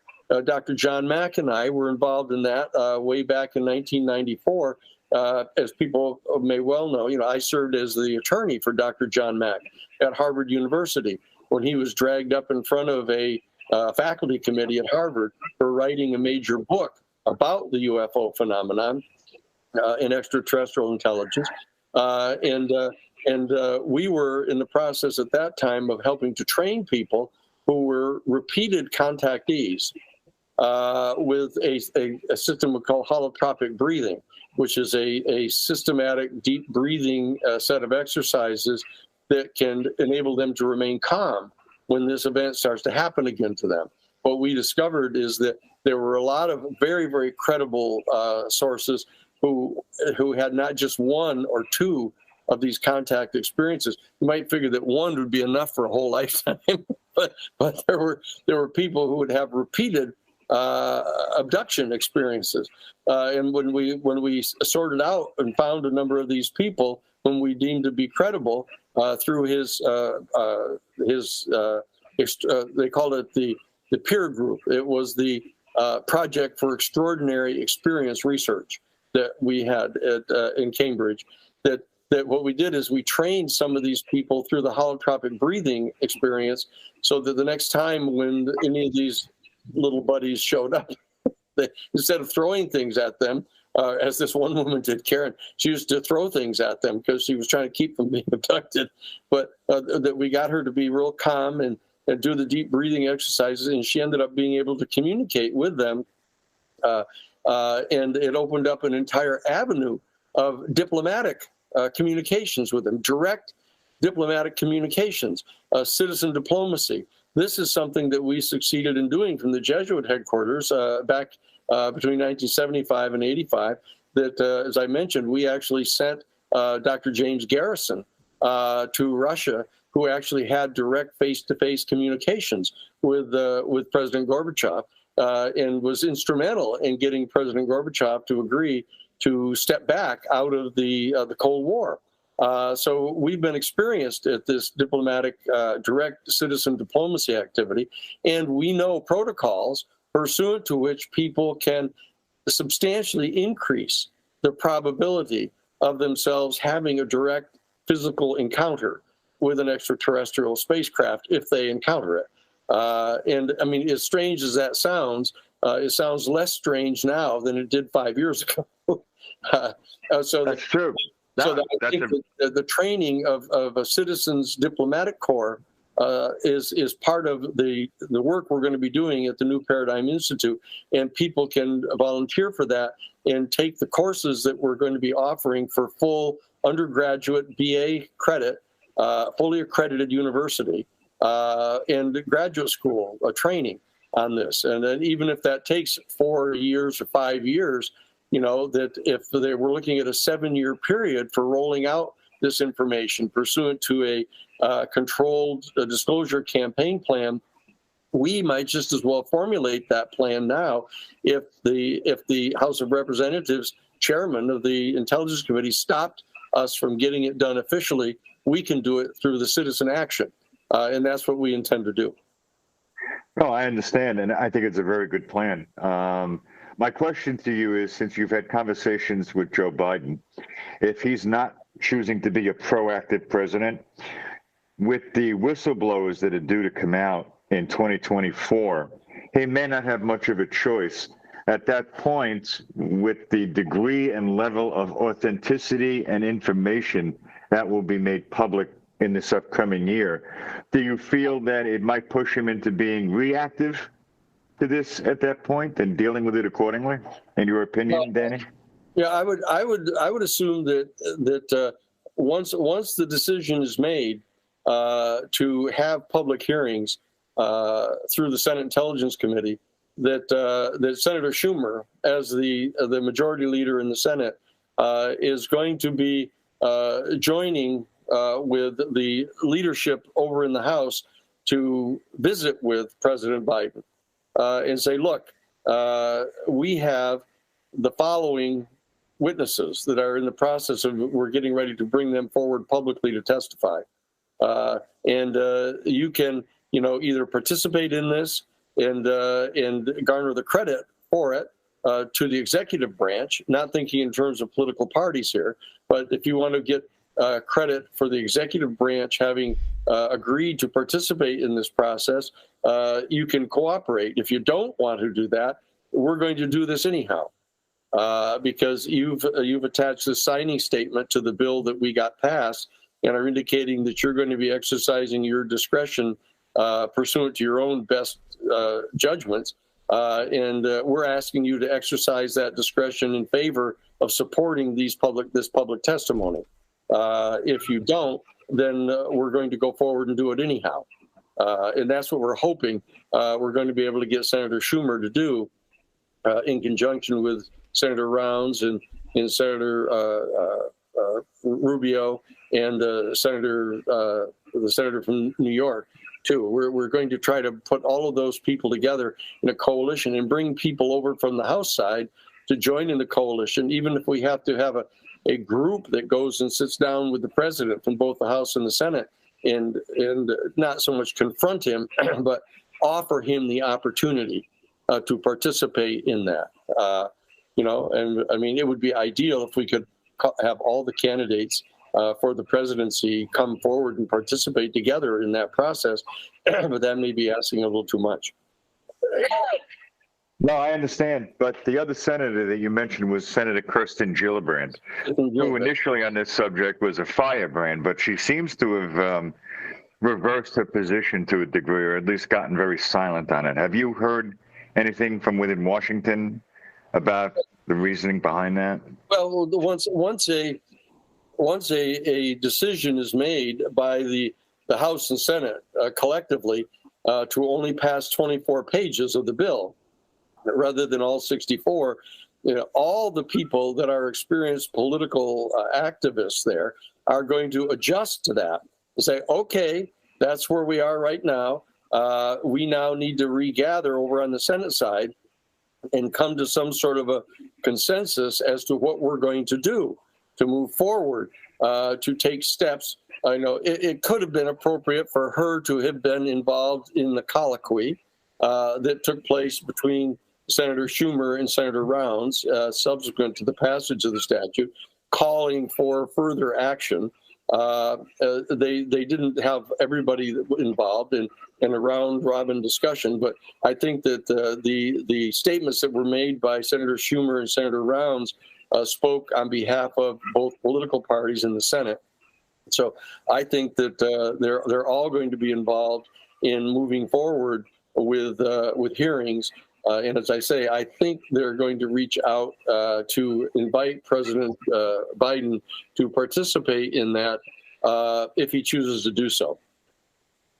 I would certainly hope so, Danny. That would be a good thing if they presented a united front on this topic. It'd be good. It'd be good for the country, and it would be good for the world, I think, to see that happen. And it doesn't require the president to endorse anything more than the specific witnesses that are going to be coming forward, and then he can make a decision exercising his discretion, which he has reserved for himself in his signing statement, in a more and more forthright and forward-leaning manner.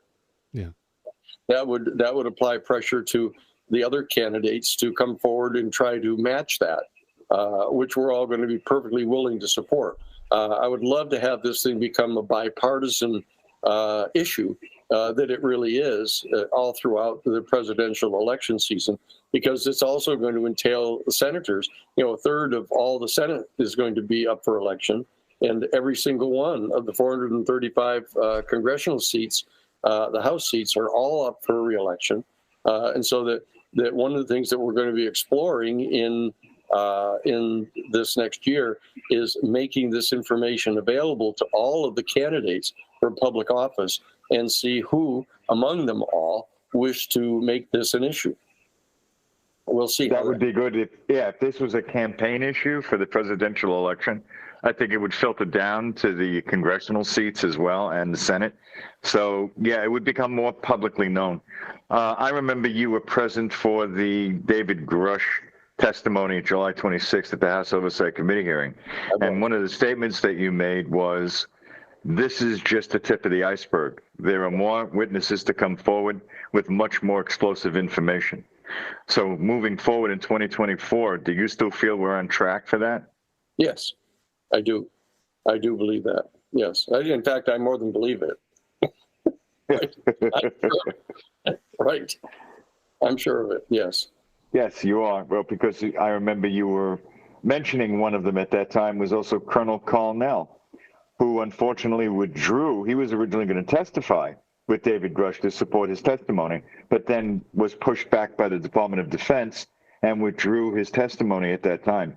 Is it possible he may come forward again at one point in 2024 to testify if they have public hearings? I'm not at liberty to discuss that. Okay, well, someone of his quality, and I'm sure there are others as well, if that information was to come public, the public would now take this a lot more seriously, because, as after David Grush had testified, there has been a degree of pushback. Some of it was orchestrated from the Department of Defense to try to discredit him, which was unfortunate. He's an American hero. And if other people of his caliber come forward as well, it'll help to strengthen and reinforce the message that he wanted to bring out. And what most people, I guess, weren't paying too much attention to is it wasn't about sources and methods. He just simply wanted the truth to come out to the American people, that we are not alone on this planet. And now that's the work that you and the Paradigm Institute is taking up to get that message out as well. Right, Danny? That's right. So that's what we're going to be doing. And as I said, I'm inviting everybody here listening to participate in this. This is an extraordinarily exciting event that's happening right here, and I want them to all get in touch with. There shouldn't be much of an excuse for any of the 500 people or whoever who are listening to simply, when we ring off here, just to on your laptop, just go right straight to newparadigminstitute.org, see what's there, push the button that says take action, and all of that will go in to the congresspeople and the senators while they're still out at their Christmas break, and the people are monitoring their websites, and that's all going to go right straight through to them, so that when they're, going to champagne parties and stuff here in the next few days, people are going to be buttonholing them and saying, hey, we'd like to have you have some public hearings here about this. We were all excited. Tell me more about it. And then when they come back on January 3rd, they're all going to be talking to each other about how many people collared them, at their local soiree, and want these hearings. So that's what we're offering here, and that we want people to participate. It's an extraordinary opportunity. And then if we could think of anything better to do, we'd do it. So, this is the best offer in town that you're getting tonight, to really participate up close and personal in this operation. And Dan, so your if you don't message mind, is I'd just clear, like to- Danny. If you want to get involved, if you want to get be part of this, reach out to the New Paradigm Institute. Go to newparadigminstitute.org, check it out, and sign up. It's your way to add your voice in to become a part of this, right, Wes? Absolutely. And guys, it doesn't take any time. And I just went on, and 3 minutes later had sent emails to all of my Congress people for me. And then I went to the donation form and donated. So if you guys have, any change to spare, this is a worthy cause. It's also a real 501c3, which means if, depending on your tax situation, you can probably get some tax credit here at the end of the year. But I can't imagine, anything more worthwhile than supporting what Danny's doing for all of us, and all the people there that are working at the New Paradigm Institute have my thanks. So Danny, please pass along our appreciation to everybody. I will do that. I will do that. Thank you, guys. Like I appreciate getting to talk to the folks tonight. And if we can, I want to thank you for coming out tonight, Danny Sheehan. It's been an unbelievable conversation with you. We've gone over 2 hours here. You showed up half an hour before the show. It's been wonderful having you around. We really appreciate you being here. I want to thank Wes Decker for being here tonight as well. Hey, it's my pleasure, and I just want to thank you and Mike for doing all this hard work, and once again, thank Danny for spending all this time with us tonight. Terrific, you guys. I appreciate the opportunity, really. Thank you. Absolutely. And Mike as well. Thank you, Mike. Thank you, Michael. Thank you, Danny. No, listen, Danny, you're a scholar and a gentleman, and it's a true pleasure to the conversations to have with you, and for you to come out and inform the public in the magnificent work that you're doing for disclosure and for the truth. And we're very grateful for that, and we support your endeavor and everything that you're doing in any way we can. And keep up the good work, my friend. It's amazing. Absolutely, I will do that. Danny, I want to personally thank you very much for coming here. Thanks for coming back for disclosure tonight. Hopefully we can get you back later in the year. It's been a wonderful evening with you, my friend. Thank you for spending your time with us. And as we usually say at the end of every one of our broadcasts, eyes open, no fear, be safe, everyone. We'll come back and catch you on the flip side. Take care, everybody. We'll see you soon. Bye-bye. Terrific. Great. Thank you, guys. Thanks, everybody, for listening. We're clear. Thank you, Danny. That was great. That was awesome. That was a great job. You really informed everybody of what they can do. And it makes them feel like they're participating in this as well. So it's a dual function that is you're performing, Danny, with this. Yeah. I have a quick question for you. You said that you're in possession of the 8mm film from Colonel Corso? Oh, no. I'm not in possession. I've seen it. I've seen it. Well, you said people could come to the...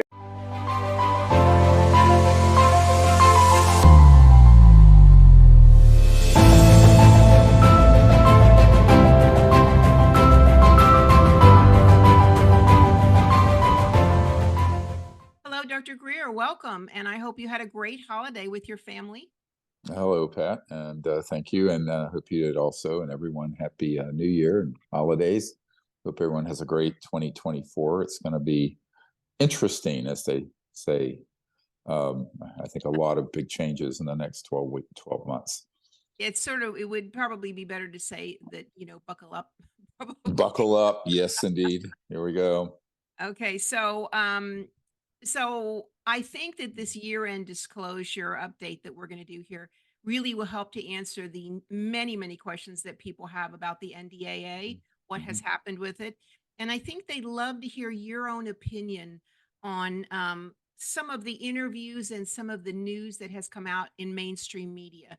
There's been a lot, and people have tried to sift through this. It's impossible to figure out what's true and what isn't. There's all kinds of stuff being said out there. So yes, and we've heard that personally from people like Tucker Carlson and members of Congress and other people from all walks of life who've contacted that we just don't know what to believe, who to trust, what's there. Because when people begin to look into this, here's the key thing. 90% of the information out there are like pre-positioned weapons of mass destruction from a psychological and psychological warfare point of view. And so if you start looking into this with not a whole lot of background information, it's very easy to get diverted into the disinformation or false information as opposed to the information. It's a big problem. It's a problem I've been dealing with for over 30 years. December marks the 30th year anniversary of my book briefing, the first CIA director we did with Clinton. And 30 years on, I don't think a whole lot has changed in that regard, because what we call the fund of knowledge, the basic information that these leaders in Washington have, and certainly journalists and the general public, is an admixture of myth and information and deliberately proffered false information for its manipulative value. And that, I think, is the biggest problem that we saw in the 90s when I wrote the paper when disclosure serves secrecy, the secret agenda. So the very people who kept this secret, their agenda is always the one that's going to be pushed forward because they have assets embedded everywhere throughout media and government and elsewhere. And the result is that they end up putting out information that has a kernel of truth in it that's surrounded by a poison pill of disinformation. So it's sort of like a sweet coating on the outside that looks true, and then you take the poison. So that's something that's been developed since the 50s, as you all know from the CIA document we acquired after I briefed the CIA director about this, where in 1953 they talked about the great psychological warfare value of the UFO subject. So we're 70 years into those guys having a running start on what's now beginning to be just the disclosure concept that I founded in the 90s is now used in all in the mainstream media. It's called disclosure. You know, someone joked or sort of trademarked that. No, I'm just kidding. But that, unfortunately, we know that whether you're the president and you have someone come in with a portfolio of false information, or you're a journalist, you're going to first have the people shoved in your face who are counterintelligence, disinformation operatives, even though they may not come across that way initially. So it's a complicated problem, and it's why there is so much confusion and consternation and what have you. Right. So, can you discuss this NDAA, and can you tell me or tell our listeners what policies have changed towards this UAP research and transparency? Are they more transparent? And how is this going to impact people's future? What can we expect this year? Well, to be honest with you, a great deal of the most important aspects of it was gutted by the conference committee between the Senate and the House. What the Senate passed was pretty aggressive. And the Senate Intelligence Committee and the folks I've been working with there, it came out of committee unanimously to put this amnesty or safe harbor period in so that individual and corporations would have 6 months to come clean. Then they'd be in violation of the law explicitly, et cetera. A lot of that was taken out. Now, there were other parts of it that were problematic that I think resulted in other parts of it being taken out. And we're going to get into something here very controversial, what I'm about to say. Okay. But there were some provisions in there modeled on the JFK Assassination Records Act, which was ballyhooed as a great step forward. In reality, the JFK Records Act resulted in the continued cover-up of the most sensitive information surrounding that event, and everyone knows that. And so the other problem with this is that there was going to be a 9-member panel appointed by the president and then confirmed by the Senate. And unfortunately, neither the people in Congress nor the White House, and I would say most of the UFO research community, don't know the history of these panels. The Robertson panel in 1953 was set up as an objective research project to look into the UFO issue. And it turned out we have documents that state this, that Dr. Donald Menzel of Harvard and other people on that panel in a CIA document were on the payroll and were embedded to sort of skew the results and steer that panel into a dead end. The same thing happened a few years later, 1969, the Condon Committee with Professor Condon at University of Colorado. They were set up to get to the bottom of this. We have CIA documents. It's all going to be in the archive that all of you can read. These are official documents, not contested. Their provenance is not in doubt. And it states the key members of that panel, including Professor Condon himself, were on the payroll of the CIA and were actually operatives, but that had to be kept very secret. We have that document. And it turns out, as you know, from the Disclosure Project, initially, the group of witnesses that came forward in 2001, Dr. Robert Woods, who was a McDonnell Douglas aircraft, who which of course that merged with Boeing. Mr. McDonald himself of McDonnell Douglas wanted him to look into the UFO issue. He did. He found all this hard evidence, and he was going to be on that committee with Professor Condon, the Condon committee.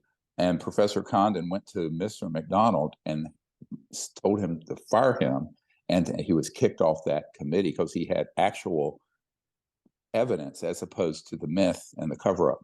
So there's a problem with this, and this is, could there be 9 people that would be appointed by these bureaucrats and people in the government who would not be corrupted clandestinely? It's not like they're wearing a badge. Here's the naivete of the public. No one wears a badge saying, I'm a covert CIA operative, right? So these people, whether they're bribed or there's Oppo research on them, or they did something illegal that they can hold over them, or some personal problem, or money. I mean, all the above has been done to me and offered to me. And so what I see is that would have been very difficult, because it would have also been under top secret clearance, and then they could decide whatever they found, which parts the public would know and which parts they wouldn't. What that means is that there would be just pablum that probably proffered to the public and the media.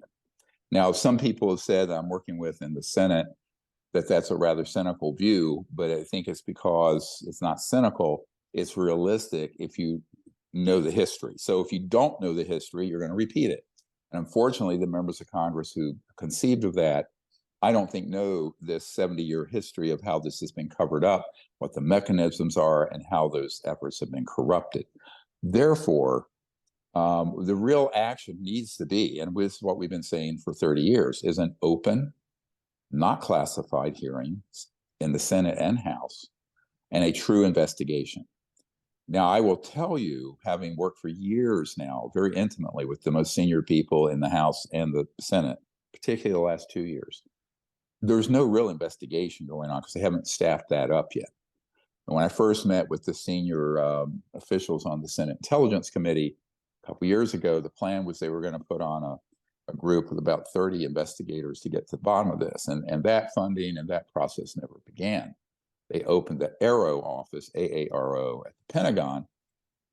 But that office also was conducting all of its debriefings of the whistleblowers we brought in a SCIF, secure compartmented information facility, top secret, where a lot of that was covered up and not sent back over to the members of the Congress. I know for a fact. How do I know that? Listen carefully, everyone. We would bring people over to Washington. They would first meet with my trusted folks who are really the white hat good guys, Senate Intel, Senate Armed Services, et cetera. So they would get all that information from these whistleblowers first. Then they would drive them over to the SCIF or AARO or the Pentagon. And so they knew when that AARO office and Dr. Kirkpatrick was covering up the testimony and information given by some of the most important firsthand witnesses, which unfortunately, at this point, I can't name who all those were, but I'll just give everyone an example. None of you know who this guy is. It's a firsthand whistleblower, and not like Mr. Grush, someone who's secondhand. And he was at Area 51 for years. He was actually in control of communication monitoring of all telephone conversations and everything in the very top secret S4 and other areas. He worked this issue for a number of years and also was at Wright-Patterson Air Force Base. And what he shared, Dr. Kirkpatrick didn't want to hear, and then left it out of what he would then send up to even the top secret gang of 8 folks in the Congress. So that's why you saw last spring a rather strong letter from Senators Rubio and Senator Warner of Virginia that said point blank, it was sort of castigating the AARO office for having done that. Now, the reason they knew that had been done, we had made sure that they had that information independently. So it's a check and a balance. So that's what we've been doing. I know it's shocking to some people to hear this, but you have to. You cannot trust folks who are in these positions not to be corrupted or corruptible. Now, ultimately, the way to get around that is to do this and take it completely out of. And this is where I completely agree with Congressman Moskowitz. He's a Democrat from Miami, and Burchett, a Republican from Tennessee. Luna. It's across the spectrum in the House oversight, where they realize they need to have an open hearing and they need to have subpoena power. And that is what we're now working with them on. And we just proffered and sent over to them a couple weeks ago before Christmas 23 of the first really important top secret firsthand whistleblowers to be subpoenaed. And if they're subpoenaed, they're testifying under oath. If they lie, they can be prosecuted.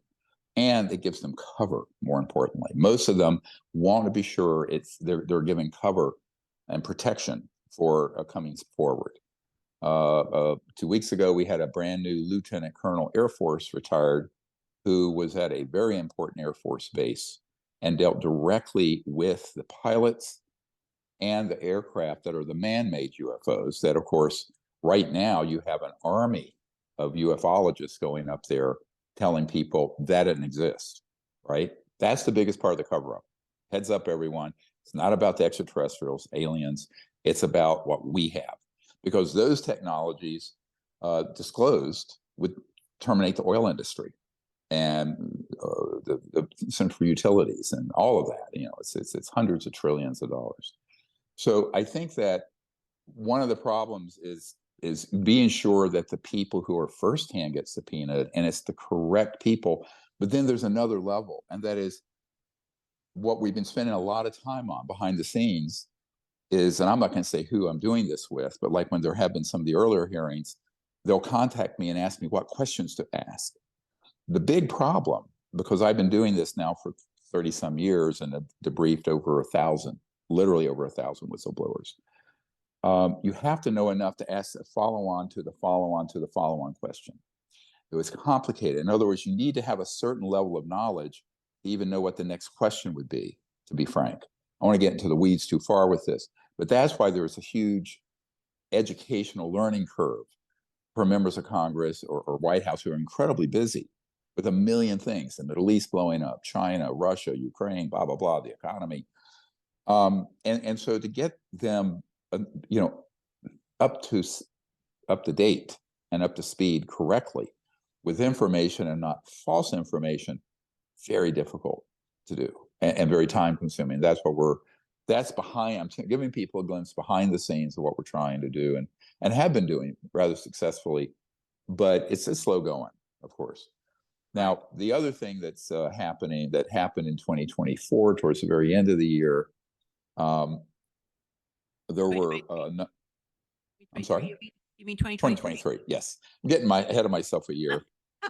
That's okay. You're almost there. Yeah, hey, man, I'm a man in a hurry, right? I ain't getting no younger, girl. So, don't I know it? So, I was thinking the other day, I was 34 when I started this disclosure effort, and now I'm 68, half my lifespan. Wow. But at any rate, what I think is very important for people to appreciate is the volume of information that's out there that we have versus the volume of disinformation that's the mythology. And the dominant paradigm is the mythology, right? Right. And so when they have these people go up there, they have a little bit of knowledge, all right? Let's say you're a secondhand witness or you're an operative, like Luis Elizondo. You're going to provide the information that the cover-up artists want them to provide, or you just simply don't know.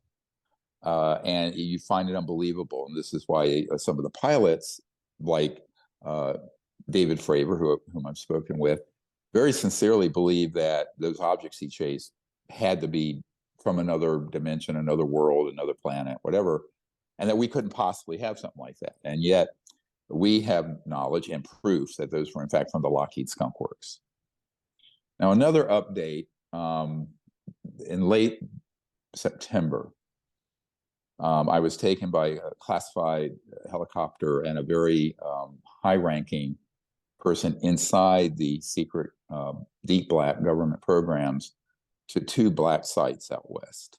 at very low altitude. And I have that video. I think you've seen some of it, including the opening to the underground facility at one of them that was run by the Lockheed Skunk Works Corporation and Boeing, which worked seamlessly, and another one that was Northrop Grumman.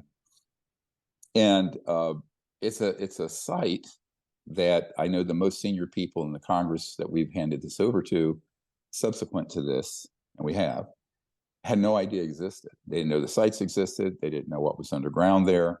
It's like an anthill where you go under, and then it's this huge complex underneath in the deserts out west. And this particular site had electromagnetic pulse weapons that, of course, an electromagnetic pulse is what you get from a nuclear blast, but just that pulse factor can be weaponized. Now, that's against the Nuclear Non-Proliferation Treaty, but we have them. And of course, the organization doing this could care less about law, treaties, international law, et cetera. Who cares? If you're going to be rogue and break the law, you're going to break all of them, right? So what has happened when I was over this site, I realized this gentleman is a senior operator there, very senior, who actually has handled the biologicals, meaning the dead bodies of the ETs, but also of the human pilots that we've killed that have accidentally strayed into that airspace during an operation that have been struck with these electromagnetic pulse weapons at both sites. The one site I was over, he said about 2 ET craft a year are knocked down there, and that he's been involved with retrieving and the OPSEC, operational security around it. He's extremely senior. And so it was kind of spooky because there was a security vehicle right by one of those as we descended right over the site, maybe 100, 200 feet, AGL, but ground level. But, and the director of the law enforcement strike team that we've been providing information to is behind me and the backseat of the chopper. But the purpose of this was for us to review this site, because besides the fact that they're targeting and knocking down the ET craft, and by accident, unfortunately, a civilian aircraft, and they just completely get rid of the fuselage and the bodies of these poor people who have been killed over this site. And that's something we're looking at opening up a major investigation and lawsuit over, because it's a lot of people over the years that have been killed. This one site's been fully operational for 40 years, and 40.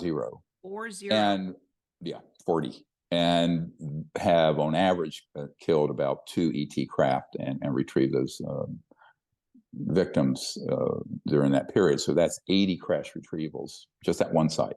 The other site, similar number. So when I tell people we have 122 crash retrieval cases, those are the ones that we have had people come forward and talk about. There's obviously probably more than 1,000 over the years, and I would say globally much more than that. The other problem is that we found out that that same site, this operation, they have people who've been trained using very advanced technologies. And what I described in 1991 as consciousness-assisted technology, interface between thought, consciousness, and technology, to essentially hijack an ET vehicle, bring it into the area, and kill it. And this particular gentleman is handing over to us a couple of these operators that do that. Most of the people doing that are killed in the process of their training, but there are some alive, and a couple of them are coming forward. Now, that sounds like science fiction, but it's true. And this is part of the problem, is that the deeper you go into the subject, the rabbit hole just gets crazier. And the truth is way more unbelievable than the fiction being sold. Now, of course, all these senior folks who've approached us know about how they've been conducting abductions, making them look alien, what those technologies entail, how they've been doing and why they've been doing mutilations. We have a new whistleblower who's involved in that directly. It's very dark stuff, as Tucker Carlson recently said in an interview with someone. But he doesn't know that a lot of the stage crafting of the scariest stuff are covert human programs conducting them for their psychological warfare value, quote unquote, quote the CI document. But that's something we hope to clear up with Mr. Carlson soon, and some other journalists who have been gaslit by some false information. Yeah, I mean, his comments, I don't know if you want to speak to any of his comments that are particular comments. You might want to, because they are out there in the public domain. And I think this has caused a great deal of confusion with the public and people who follow this, not just the public, but people in the government and law Yes, enforcement. Really. It's serious. oh, it is. It totally is. But that's the intention. Right. It's not to bring clarity, it's to bring confusion. To hide and obfuscate with false information and false narratives. But the stagecraft, the staging of these false events is so well done. Right. You have very advanced aircraft that are anti-gravity, that are human. You have very advanced technologies of things that look like an alien that aren't. And then on top of it, there's been this deliberate conflation and confusion around extraterrestrial and extra-dimensional. Right. And, it doesn't seem that it doesn't appear that he may be doing this on purpose. I just think he doesn't know at all. So, no, he doesn't. No. Totally innocent. Totally innocent. Right. Right. And he said he thinks that ETs have been here for forever, and that the U.S. government has made contact with them for some time, and that he finds this disturbing. Does he have proof of any of this? And if he does, what should he do with it? Well, no, he's heard these accounts from secondhand, and that part of it's true. There have been ETs that have been around on the planet for probably longer than Homo sapiens, humans. There have been events that happened early on with contact, and then, of course, we ended up betraying those ETs back in the 50s. I always tell people, can you name a single treaty the U.S. government has done with anyone where they haven't betrayed it? I'd like to hear about it. Being, my grandmother's half Cherokee, Native American, asked them how that worked out with the Trail of Tears, where they were mostly the genocide of the Cherokee Nation. So I think one of the problems with this also is if you're a little bit of knowledge is a very extremely dangerous thing. I mean, I've said this now for most of 2023 because it was quite clear that there were people coming forward that had secondhand information and are just looking into the issue quite recently in the last few months, maybe the last couple of years, like Mr. Grush. And it's very easy to lose your way through that wilderness that's been created deliberately. I think the other bigger problem is many of the events are not even the staged fake alien events. They're things from another dimension. And I was recently on a Twitter Spaces interview. I guess there were 50, 60 people listening. Right. And I went on it deliberately because it was a group that deals with all the reptilian, myth. And of course, no one on that understood the difference between an extra-dimensional, interdimensional being that is brought from another dimension, all right, which exists, and an extraterrestrial biological entity from another planet and star system. The reason it gets so confusing is why I encourage people to look on our YouTube channel here. We have a whole afternoon event talking about the cosmic structure and architecture and all these different phenomena and that get called phenomenon. All right, so there are multiple phenomena, plural, being called one thing, UAP, whatever. And that's bad because what happens is that you have quite spooky, scary things that can be induced, let's say, brought forward from another dimension that aren't extraterrestrial, but sure would look like one and sure would confuse people. So now you have three things going on. You have the actual EBINs, extraterrestrial biological entities with actual spacecraft, but they travel when their technology allows them to go beyond the speed of light. But when they're even hovering somewhere over Earth, they can be shifted out of this dimension into another and then pop back and forth. That's how they look like they materialize and dematerialize. So that technology is easily confused with, and let's call it a native extra dimensional, or a being from another dimension that's not an ET from another planet, because there's some overlap in the phenomenological way that they would appear, what you would see and experience. So then you have, of course, the man-made, completely man-made, fake aliens, fake UFOs, or man-made UFOs. And all of that gets thrown into sort of a blender and gets mixed around in people's heads as they first begin to look into this. So this cacophony and confusion is completely understandable. It just has, it requires corrective knowledge and information, which is what we're trying to do. But it's difficult because the weight of the zeitgeist out there, let's call it, is all into the spooky stuff that then commingles it with the actual extraterrestrial. And if you don't know to make the, I always have used this analogy. Let's say I'm a doctor. So let's say someone comes in with chest pain. If you think everyone appearing with chest pain in my emergency department is having a heart attack, you're going to miss 100 other diagnoses: pulmonary embolus, dissecting thoracic aneurysm, pleurisy, pneumonia, blah, blah, blah, blah, blah. Like a whole list, I could go on all day. Now, that's unfortunately what's going on with this subject. And that's called a differential diagnosis. In other words, you have to have enough knowledge of what the signs and symptoms and findings would be for any given reality, what it is. In this case, that's not happened yet. It's all clumped together, and there's no discernment. There's no parsing it out.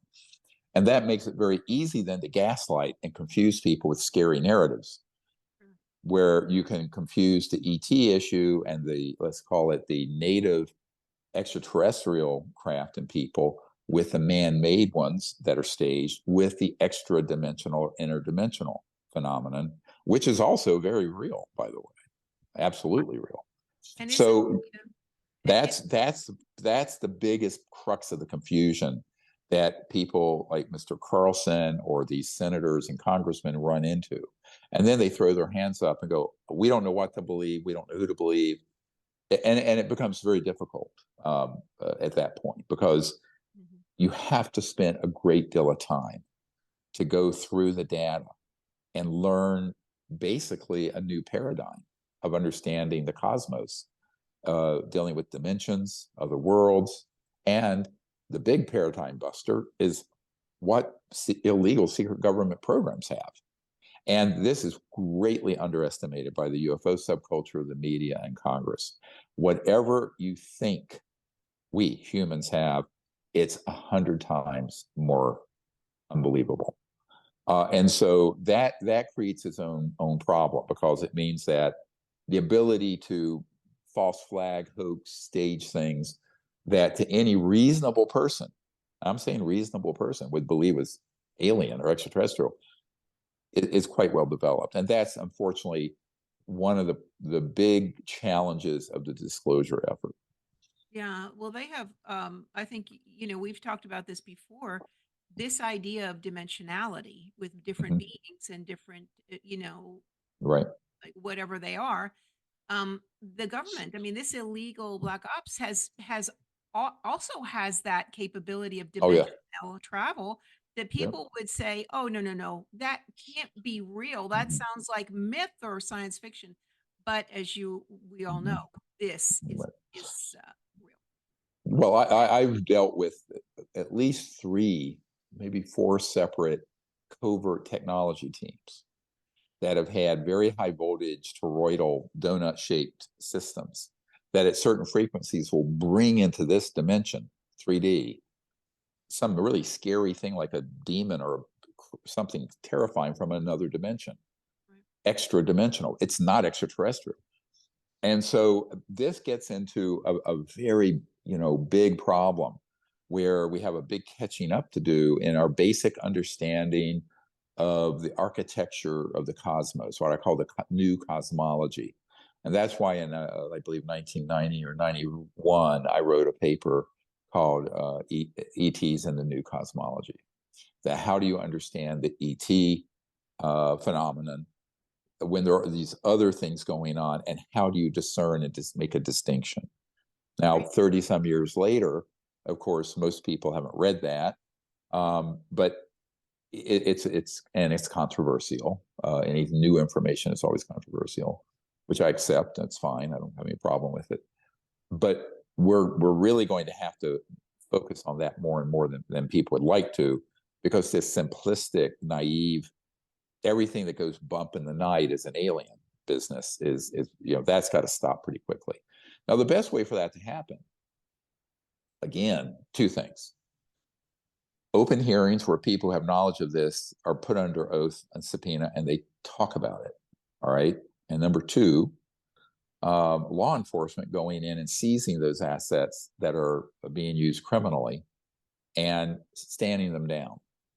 And I've said this before, there needs to be, everyone's been focused on the NDAA and this bill and that bill. That's great. And I've been there helping with that and been suggesting.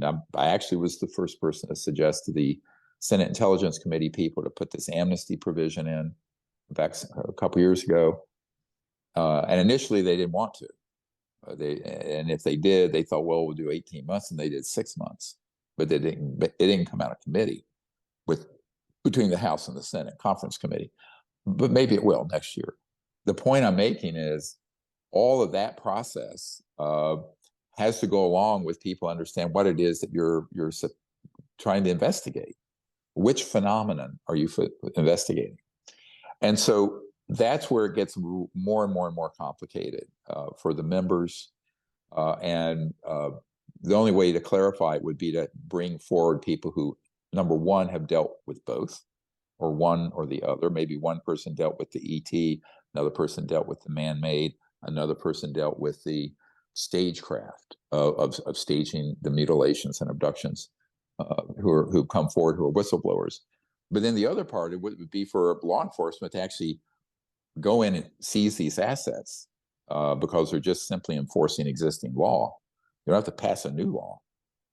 They're on the books. I mean, there are any number of laws against abducting people, torturing people, mutilating people's private livestock, kidnapping, embezzlement of government funds, illegal black budget operations, on and on and on. So, there's dozens of felonies that are already on the books of the federal and state and local governments, for that matter, that are being violated. So in that sense, what you really need is a three-prong approach, and this is what we're doing. One, open hearings under subpoena in Congress, not in a skiff. Now, I'm going to come back to this in a minute. Remind me too about how that's been messed up, all right, in the last 6 months. The second would be law enforcement, where they go in and there's a knock on the door and it's polite, and then it's not polite, and they come in. It is like a SWAT team.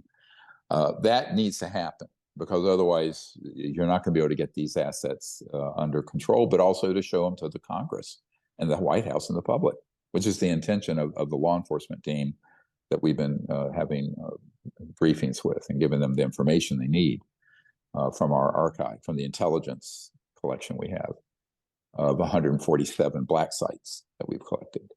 And now the other part of it is then the third prong, and there's, I won't say who it is because these are still in negotiations. There's a major law firm that sued one of the giant corporations and won about $2 billion, Dragon Slayers. And they've approached, one of the partners saw me in the airport at LAX, basically, and approached and said, we had a conversation, and I talked about our legal disclosure project effort, and this person offered the firms resources to do this. So that's something in 2024 to look for. We'll see how far that goes, because we have a number of cases that can be opened and put through federal court. That would provide another way you could go to discovery if there was a cooperating federal judge, if he's not corrupt, would then allow for site investigations, depositions, discovery, and it would rock these large corporate entities on their heels, because now we're talking much bigger than a $2 billion lawsuit. There's a lot of zeros after that for what they've done and what they've taken from the world and the people, these free energy devices, all of it. We have the former chairman of a major Fortune 100 company that's come forward and is admitted he has the documents and the proof this company had, quote, free energy that would save the planet and eliminate poverty. But he has to be subpoenaed. So he can be subpoenaed in Congress, but you could also do it through a private civilian series of suits. And so they that's the want- third. That's They- the they third want to be, approach. right? They want to be subpoenaed because doesn't that kind of jump over their NDAs in some way? Even Well, though let's the talk about NDAs that. yeah. Yeah, their non-disclosure agreements, whether it's corporate or government, have already been nullified.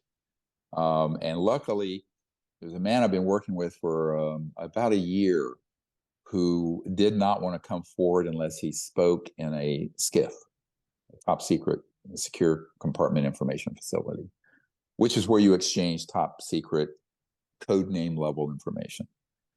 And I've been in those. Now, what's interesting is that he's now come around and understood. It took about 9 months for him to get to really see the proof that his non-disclosure agreement is nullified because the operation he was working under on this particular issue was a criminal enterprise, not overseen and approved by the Congress or the president. So now that he knows that, he's willing to come forward and give testimony. So for many of these men and women, it's a process. Oh, and you remember the hearings this past summer when Mr. Grush said, "Oh, I can talk about that. It needs to be in a SCIF." Not true.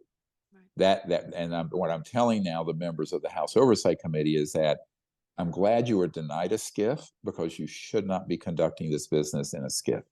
This should be in an open hearing on C-SPAN and on the news networks. We should afford that organization no cover of national security, none, unless they come clean and rejoin the legal processes that our Constitution requires. So remember, in the 1990s, between 1992 and 1998, I had met with enough senior people at the Pentagon, generals, admirals, people in Congress, senators, congressmen, White House people, CIA directors, etc. And it was made quite clear to me that these projects were being run without oversight and supervision, and therefore unconstitutional, and up to and including threatening senior officials if they made inquiries, literally threatening them. So you can't behave like a mafia, illegal organization, and then hide behind the law to enforce the secrecy. What I just said here, everyone needs to transcribe it and write it to their members of Congress. They cannot and should not afford that effort, the dignity and the stature of a top secret clearance or any clearance. So this is why it needs to be brought straight out, the information. Now, caveat, the operational technology and designs of the things that fly that we have, those should be very secret. And people are going to hate when they hear me say this. The energy devices that would run your house and car, great. The things that fly at a couple 100,000 miles per hour, you do not want an unstable country or a terrorist organization to get that, because in 2 seconds they could deliver a weapon over downtown LA or DC or New York or whatever. So there are legitimate concerns, but let's face it, we all know we have thermonuclear weapons. You can't go to Ace Hardware and buy one or build one, right? So some of this needs to be looked at in a more nuanced, and I would say mature way. Right now, see, that hasn't happened yet. The distinction between the information and the existence of these technologies and craft coming out versus the actual technologies. The actual technologies need to be brought out in phases. And the first phase, which is what we've been recommending for 30 years, are the devices that are 0 point, quantum vacuum, whatever you want to call them, like we presented in the Lost Century film, that would put in a system for the world that would eliminate pollution and stop the damage to the environment, but also eliminate poverty in about 20 years. So those can come out 100 years ago. Those should have been out in the time of Nikola Tesla. I mean, the real Tesla technologies, not the current fake ones. But so that is something very, very important to make that distinction. And I say this because I have to have sort of very reasoned conversations with members of Congress that I'm meeting with, but also people in special forces, law enforcement. I mean, this is serious. This is not, UFO club, Google it on the internet. I mean, it's very serious responsibility. And I'm very blunt about the fact that not everything technological can spill out in the first period. But the knowledge of their existence needs to. And we certainly can't keep covering up the existence of the ET craft and people and targeting them and destroying them. But we also can't keep the covert programs using illegally and clandestinely the man-made UFOs, which have been used in horrific, murdering entire villages in Africa and South America. And the CIA document that Jacques Vallée has, where he outlines, in 1985, the CIA document that said they were down in Brazil and Argentina abducting peasants, quote unquote, for their psychological warfare value, making it look completely alien with man-made alien-looking craft and creatures. Now, that is an official document that we know exists because Jacques Vallée and a couple other people I know have it, but they haven't turned it over publicly yet. But that can be subpoenaed, see? So in a court case or in the Congress, here's a subpoena. You produce this document. So we have outlined all this. It's very complex. I understand that in the new year, 2024, there will be more hearings. And I'm trying to get them ready with the correct witnesses teed up, but also the correct questions and follow-on questions. And then most importantly, the right approach. The wrong approach would be say, we can hear about this openly, but this we have to go into a skiff. No. Close the skiff. That time's got to be over. So the only thing that when you're talking about transparency and bringing this knowledge out in open public hearings rather than a skiff, your feeling is really the only thing that would be appropriate to do in a skiff would be something that has to do with electrogravitics. Yeah, the sort of very advanced technologies, how they're made, what their design is, that could be used as a weapon, right? That's different than the information. A thermonuclear device is a weapon, right? But not everyone can possess one, and Rhode Island can't build its own nuclear weapon, so it can fight off Boston or something stupid, right? So so the truth of the matter is, I'm being silly, but you have to have some sort of reasonable criteria. But if you don't even know what's what, in other words, you're dealing right now, this is where the people who are in the senior reaches of the aerospace and intelligence community that are currently in those positions who've reached out, they're very frustrated with the slow pace of this in Congress. So it's to be determined, TBD, whether the legal approach we're going to take in a court case would bring this information out before Congress would, or before law enforcement organizes and says, we've sat around all we're going to. We have enough actionable intelligence to move on these facilities, and we're going to move. So those are three big initiatives that we're heading up and assisting with. I'm not, of course, I'm not law enforcement, but when I was approached by the director of the law enforcement initiative in April, if I would help them, because they had no knowledge of where assets were, I said, what do you want? He said, we want everything. I said, my friend, that's going to be a lot. And they're getting everything. And then this lets me pivot to something even more current. You all heard that we have the Disclosure Project Intelligence Archive. I think you can testify to the fact when you were here for a couple of weeks helping scan stuff in, there's some mind-blowing stuff in there. Yeah.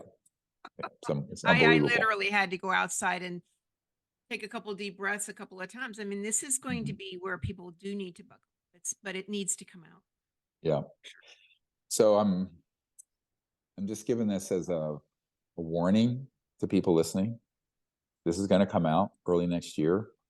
We are spending $400,000 or $500,000 to move all electronic files into digital, and all documents and testimony into digital that are now in a custom designed searchable database with major categories.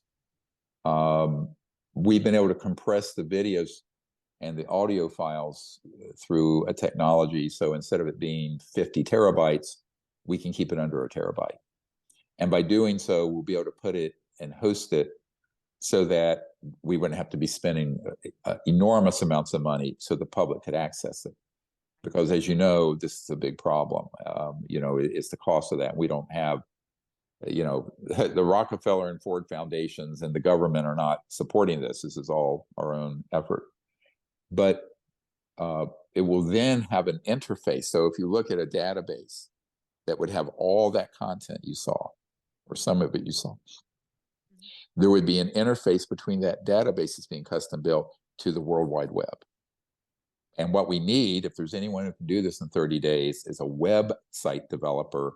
It'd be more like a landing page that we could have that up, and that would connect to this system.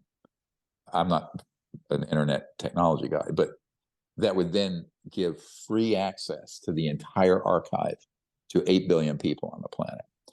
And I will say this is a rather bold statement. That dump of data and information is the disclosure. It is everything. It's every site. It's hundreds of top secret witnesses.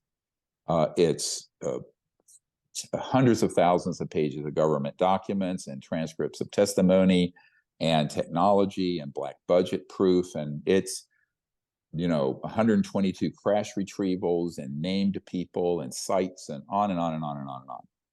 So it's not finished. We wanted it finished by now, but it's a big project and technically challenging in some ways. I won't get into the sausage making of that nightmare, but it's a big undertaking. But it will be available. Now, the only thing that the public won't see, those of you who are curious, are the redacted names of people, their social security numbers and their email addresses. If they're a top secret witness or an individual that doesn't want to be known by the public, but has wanted us to have the information. So this is a little bit like the Chatham House rules at secret meetings. Chatham House is a think tank in London or in the UK, where you can cite the information someone shares, but not the name of the person. So my ethics is that if someone has said, I want you to have this information, I don't mind if the world has it, but I don't want my name out there because I'm scared for my family, or I don't want a bunch of UFO kooks banging my door down, or whatever it is. So I honor those requests. So that is the redacted. Now the full unredacted, which is very sensitive and very top secret, that is being provided to the key investigators, the law enforcement, and the senior people in Congress. All of it. Nothing's held back. So look forward to that. And I had hoped we would have the whole thing out December 1st. It looks like it may be more later in the winter. The big hangup is going to be who can build this landing page website for us quickly, like in the next 30 days. And the team that's been working on the database are not web developers, but they can get someone. So there's a bit of a kerfuffle with that. It's like we're at the 99-yard line and we need one more yard to carry it across. Otherwise, the public will have no portal, right? You need to have a portal into this thing.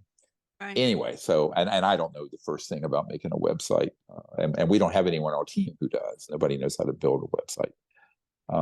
So if someone's expert at that and can do it quickly and either for free or reasonably, let us know like 3 months ago. There are people out there who know how to do this, and once they hear this, I think Yeah. you'll have a lot of hands coming up. So, hopefully, We'll see. yeah, we'll see. We'll see. Um, Right. okay, so one other thing I want to ask you about with Mhm. Tucker Carlson, he believes that there is a spiritual. He's mentioned that he believes that there, and he's not the only one. Obviously, there are many people who speak about Mhm. this topic and this subject that Mhm. understand that there. Some understand, some don't. That there is a spiritual Mhm. component Mhm. that is involved with these beings and Mhm. with contact experiences and going forward. Can you speak? I don't know Mhm. anyone else in the world who can speak about this with the expertise and knowledge that you have. So, can you speak about that a little bit Mhm. for us? Sure. I mean, and again, it sort of recapitulates what we started with. I tell this funny story back in the 90s, being at the Vatican with Monsignor Balducci, who is a theologian, senior theologian to Pope John Paul. And he was actually a demonologist, interestingly. And of course, not my cup of tea, all that, but I mean, we had a very long interview. And he said, the extraterrestrials are neither demons nor angels. However, they're not hostile and they're so advanced that they could be confused with angels. On the other hand, the extra dimensional phenomenon would be more like the demons, and those get conflated all the time with extraterrestrial. And the man-made atrocities being done that look alien definitely look like a negative entity from somewhere. So you have all of that happening. Now, he emphatically said, because then he had access at the Vatican all the way to the Pope, and he introduced me to the Vatican astronomer and everything. And so he understood the cosmology quite well and knew the difference between an angel, a demon, an ET, and something that would be concocted out of the skunk works or what have you, covert program. But that is a very advanced understanding. But so spiritually, the ET, the actual, let's call it native ET, real extraterrestrial, all of them are so advanced that they would appear to be, unimaginable in their evolution. And there is a deep spiritual component to it, simply because once a civilization has free energy and abundance, and it's no longer fighting over a scrap of land here and a piece of gold there, the whole civilization pivots towards the development of their spiritual higher states of consciousness. And so they're very interested in humans and in that component.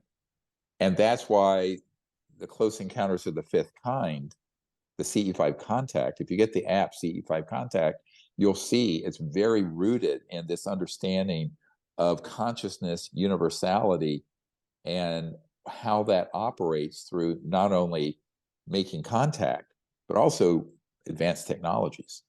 The extraterrestrial technologies seamlessly interface with consciousness field and thought. And so that part of it, when people encounter it without an understanding of non-locality, of the physics of entanglement, of the physics of the entanglement of consciousness and thought and omnipresence of consciousness, all those concepts, it's going to be very confusing because, and you're going to then also conflate some of the extraterrestrial phenomenon and experiences people have with something from an angelic realm, because some of them, you have entire planets out there that on the level of consciousness, they are basically have evolved to the level of a very higher level of consciousness. And so they would present as these very enlightened spiritual beings, even if they have a body in a spacecraft from a star system in the Andromeda galaxy. So this gets where you have to have this comprehensive assessment and overview that integrates what's normally very separate things that never get put together, and that's science, spirituality, religion, consciousness studies, and advanced physics, the cutting edge of entanglement and AI and all of this. So that's something that requires a deep study and understanding of this in order not to be completely discombobulated and confused. And so he's quite right that there is a spiritual component. But again, which is it? Is it actually a spiritual being, man-made phenomenon, an extraterrestrial advanced civilization whose consciousness might be on parity with a celestial level of consciousness? All of that has to be understood, and then that goes into your analysis whenever you encounter a phenomenon, a case, an encounter. What is it? Is it X, Y, or Z, or something else? So again, without that sort of knowledge and study, everyone's going to be hopelessly confused, unfortunately. And this is not that difficult. I think we can articulate that as briefly as I just did. I agree. But it needs to be discussed, but it makes people uncomfortable because if you're a scientist, you're not comfortable with that. If you're a theologian, you're not conversant with science. If you're a policy academic or political person, all of that is just completely foreign, mostly to those folks. So we kind of have to create a common ground for all that. And that's what we've tried to do, because as you know, we have these three big foundations of what we're doing: the Disclosure Project, the CE5 Contact with development of higher consciousness, and then the technology, the effort to bring out these 0-point free technologies. Those are the three big projects that we've been moving forward over the last 30 years. So I think that's why that knowledge, it says in the Vedas, and the ancient Vedas in India, knowledge is the greatest purifier. If you have the knowledge, it clarifies and purifies this understanding. If you don't, it's very easy to mix it all together in this mixer bowl of stuff. And that's what we need to try to bring clarity to. Hopefully, the archive will also have a CE5 part of it. And eventually. Right now, it's dealing mostly with the nuts and bolts and the documents and the witnesses and the sites and all that. But there's a great deal, as you know, that the public has never seen on the CE5 experience. Right. I mean, there's enormous photos, videos, accounts, testimonies, and that would be included, eventually. It's too bad also that we can't come up with some kind of common language and terminology, because each one of these groups that you have mentioned, physicists, the academia, the public, the scientists, they all use different terminology. And some of the terminology is so above the heads of the common person, right, that their eyes start to glass over, and you realize of course, that unless people start speaking in simpler terms, right? Simple terms that everyone can understand, we leave so many behind, and then people get confused. Well, if people look at my books, I've created a lexicon and descriptions that do that. You have. Very much so. And I'm aware this is a problem. I was a meditation teacher before I was a medical doctor. So I understand how you have to create a common language, but then if you're going to use a term, you describe it, all right? And you define it. And this is important. Words do matter. And words are a reflection of the thought, which is a reflection of the consciousness and meaning behind it. And so that is important. And these are all things that are going to get more and more defined as this goes forward. The problem is, I think the timeline's getting very short. I'm not trying to sound ominous. I don't think there's 30 more years or 80 more years to fool around as things have been going. For one thing, the betrayal of the ETs by our covert, illegal secret government is not going to be allowed to go on much longer. And if we don't fix it, there are forces out there in space that will, which is a worst case scenario. I want to repeat it. It's a worst case scenario.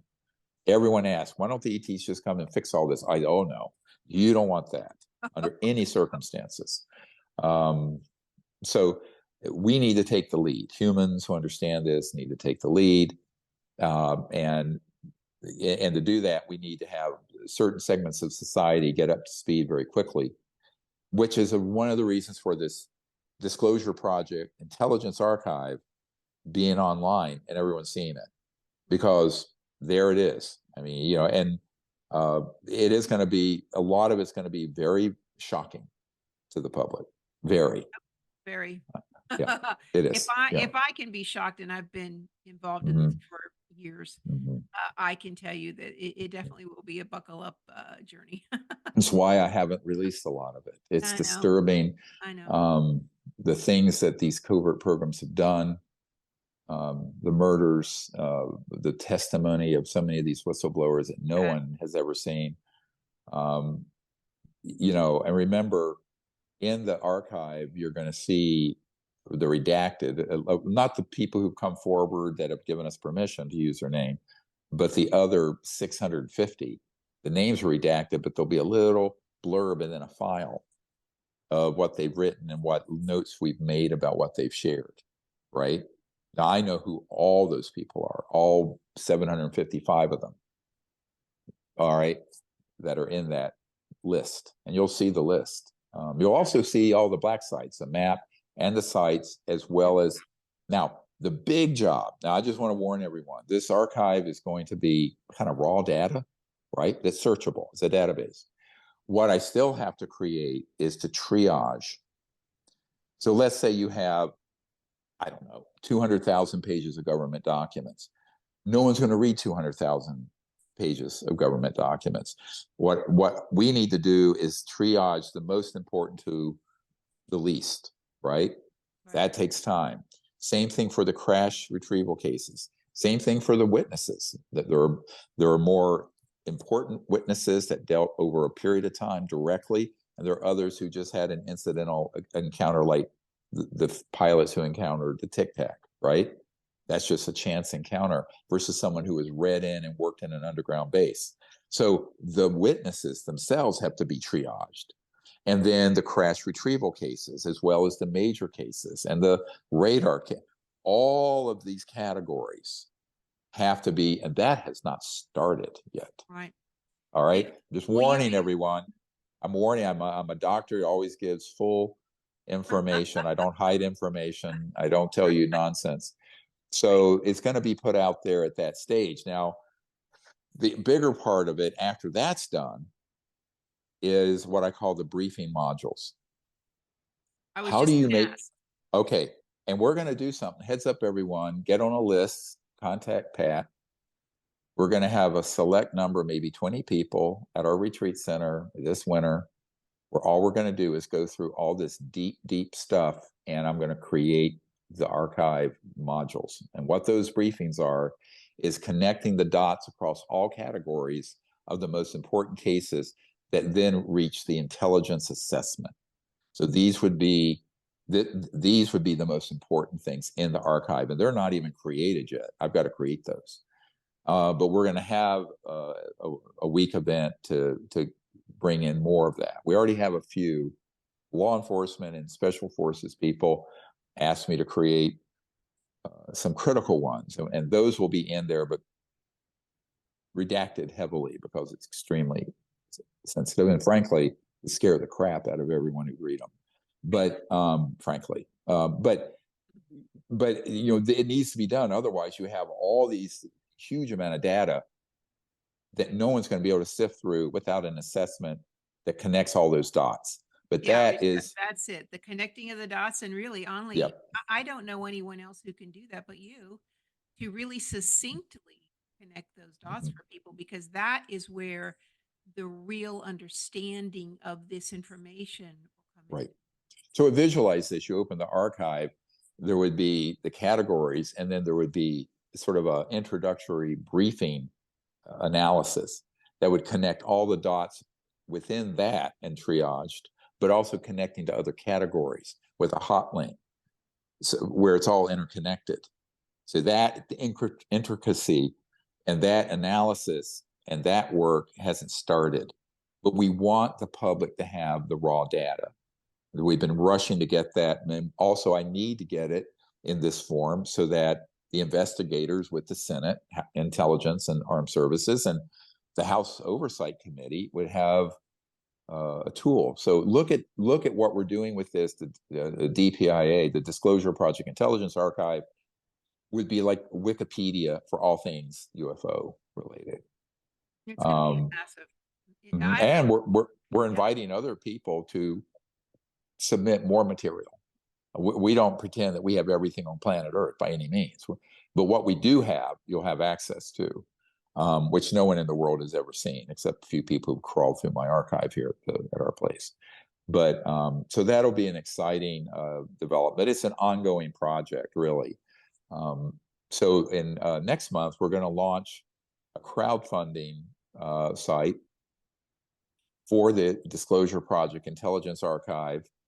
We're going to set the initial goal around 500,000. It may have to go up. I mean, the expenses of the programmers and the hosting and all that it's exorbitant, frankly. So to do it, we're going to need continuing support and resources, or we'd have to shut the website down. Just like Wikipedia asks for donation and stuff. You can't do this unless you have someone either underwriting all the costs, or you have to put a paywall up where people pay a monthly fee, which I don't want to do. So everyone listening, if you want all this stuff for free, you need to help us because there are no free lunches. I'm a retired doctor. We don't have the ability to just underwrite hundreds of thousands of dollars in ongoing expenses for something like this out of what, Right. So that's something we're going to need help from everyone who actually wants to see this available to every man, woman, and child on planet Earth, really. Of course, the more people who use the archive, the more expensive it'll be because you get billed from the cloud, the hosting of all this and the usage. So this is all something we're looking at. We're hoping, my aspiration, and this is my New Year's resolution, is to find a way to get all this out in front of the people early in 2024 for free, where there's no paywall. It'd be like getting on our YouTube channel and you just look at it. Except in this case, it's everything. It's this enormous amount of material. So we hope people will support that effort. When you hear from us, sign up at our website, which should be linked here, so we can send you information about this crowdfunding. And if you want to join us at our retreat center, it's probably going to be later in February for this week. It will be hunkered down in the mountains of Virginia near the Omni Homestead. Beautiful area. And not great for going out at night that time of year, but we're going to be focused on this. And at least we have a hot tub. But under the stars at night, you can do that if the temperature's 101 degrees. Yeah. Yeah. Oh, and the Thomas Jefferson's hot springs are 2 minutes from that. So, and those are amazing. But I hope that what we can do is that as early 2024 comes out, have this site available in its kind of raw data form, then keep improving and adding to it with these modules and triage, but also create more and more information. We're going to be asking the public, maybe your grandfather, and when he passed away, you found top secret documents or whatever, or it's a new witness comes forward, or a photograph, or someone who's been in a new site we don't know about. So as information comes in that we will solicit from the public, we will look at those, vet it, see if it's legit, and then include it, right? Right. So it's going to be a growing, look at this as a living, breathing, growing body of intelligence that's not at the CIA or in an underground vault or a SCIF vault, but available to the whole public. How do you think this will impact people on the Hill? Do you think they'll read this? Do you think this will enlighten a huge number of them? The big problem with members, and look, I'm this way, you know me. If someone sends me a 5-page thing, I turn it over to my assistant and say, turn it into 3 sentences. I don't have time. All right. So I understand how busy they are. And I understand that if you're an executive or a senator or whatever, you can't go spend thousands of hours going through this.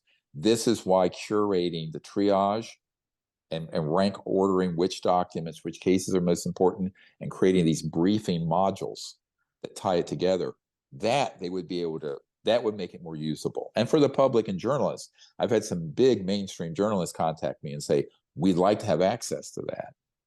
But even for that, they're not going to be able to spend thousands of hours going through all that content and making sense of it.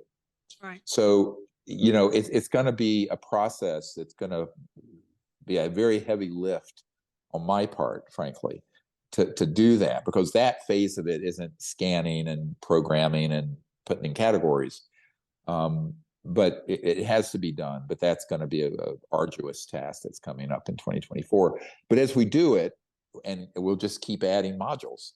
Right. So what we don't want to do is delay for a year or two longer access by the world. But I'm just warning people, it's not going to, it's going to be searchable, but there are a lot of refinements still going to have to happen. And we need your help with that. I mean, we're going to need funding help and all kinds of help. Pretty exciting stuff, Dr. Greer. Pretty It exciting is. stuff. I mean, this is going to be like a master's or a doctorate course in the history of people, of ETs and contact, really, for the world. Well, and really for this planet. There's huge sections on it, thousands of pages on the technologies and patents and devices and all kinds of material. I mean, people's eyes are going to just, you know, you don't have enough years left in most people's life to go through it all, which is why, however, if you say, I want to know everything, whatever is in this archive about Wright-Patterson Air Force Base, you'll be able to go teet, teet, teet, teet, teet, Wright-Patterson Air Force Base, and it will aggregate across all categories and the whole archive, everything, whether it's a whistleblower testimony, a document, a schematic, a crash retrieval case that was taken there, it would all go populated. Isn't that cool? This is, and you know, the information, I was amazed at the breadth of the time span of this information. This isn't just the last 30 years that you've been working on this. Some of this stuff goes back to, I mean, over 100 years ago. You've got documents in there that go way back. This gives a complete and utter history and magnifying glass of some of these things, really some of these subjects. There's a whole file on that we got from someone whose grandmother had been at Los Alamos with the first atomic bomb, and then at Roswell when that happened. And when they were cleaning out her things, out of a book fell a photograph of a extraterrestrial body being dissected on a table in the 1920s that apparently were brought in from a prior acquisition of an ET, so that when Roswell happened, they would have some comparative anatomy. And that's going to be in there. I mean, it's an enormous amount of material that most people on Earth have never conceived exist. But part of it also is, I think that we're at a point where all this is going to come out, and there needs to be a source that has curated legitimate material, since there's so much not legitimate material. And I am getting older. I mean, I'm 68. You know, I could drop dead tomorrow. I could be killed tomorrow. So, I mean, I kind of feel like, I won't say who it is, but a man whose grandfather was an extremely famous artist who was good friends with Picasso. He had created this archive for his father and for his grandfather, who was already dead, and all his junk was scattered all over the four corners of the earth. And it took him forever. And I said, well, I don't want that to happen. So he brought up to me in 2016, he says, who's your archivist? Where's your I said, I remember. I said, it's that. in a bunch of boxes and scattered all over.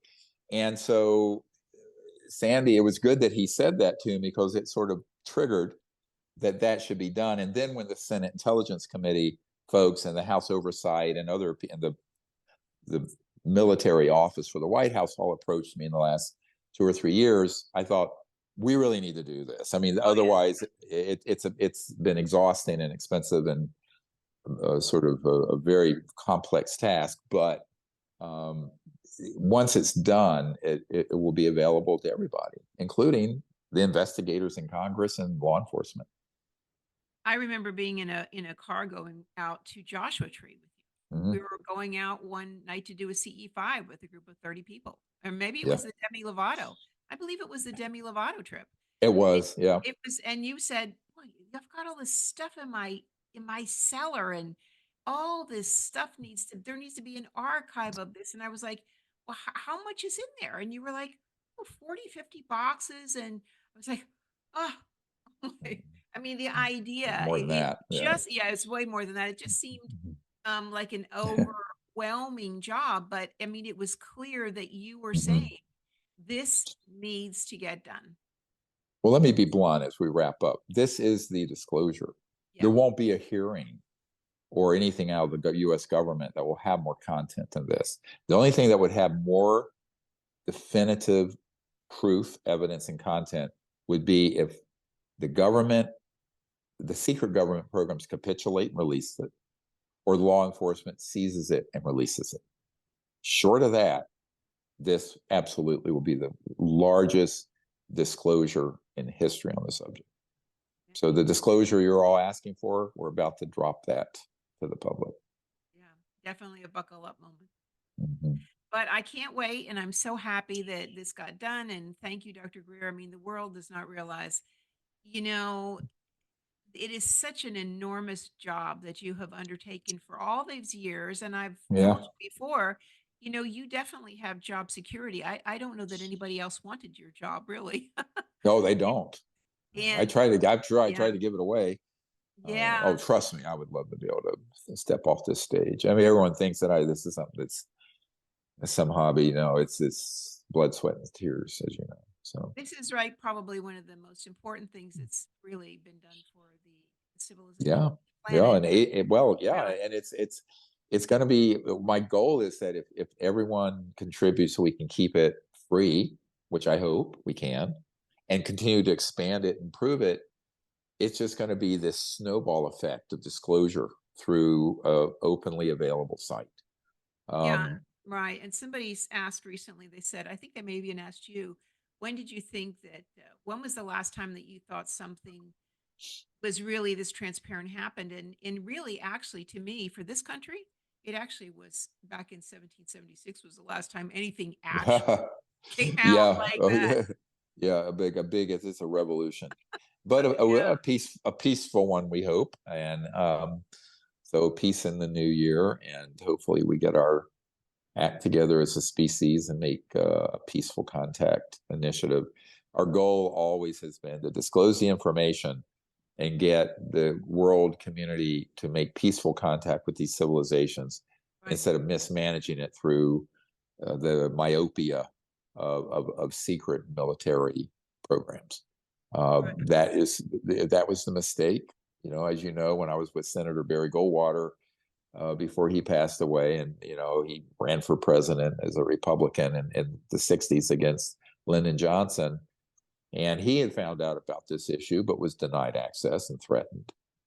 And when I was in his living room in Paradise Valley in Scottsdale some years ago, he said, this is his language, not mine. It was a goddamn mistake then and a goddamn mistake now. This was ever handled this way and kept secret.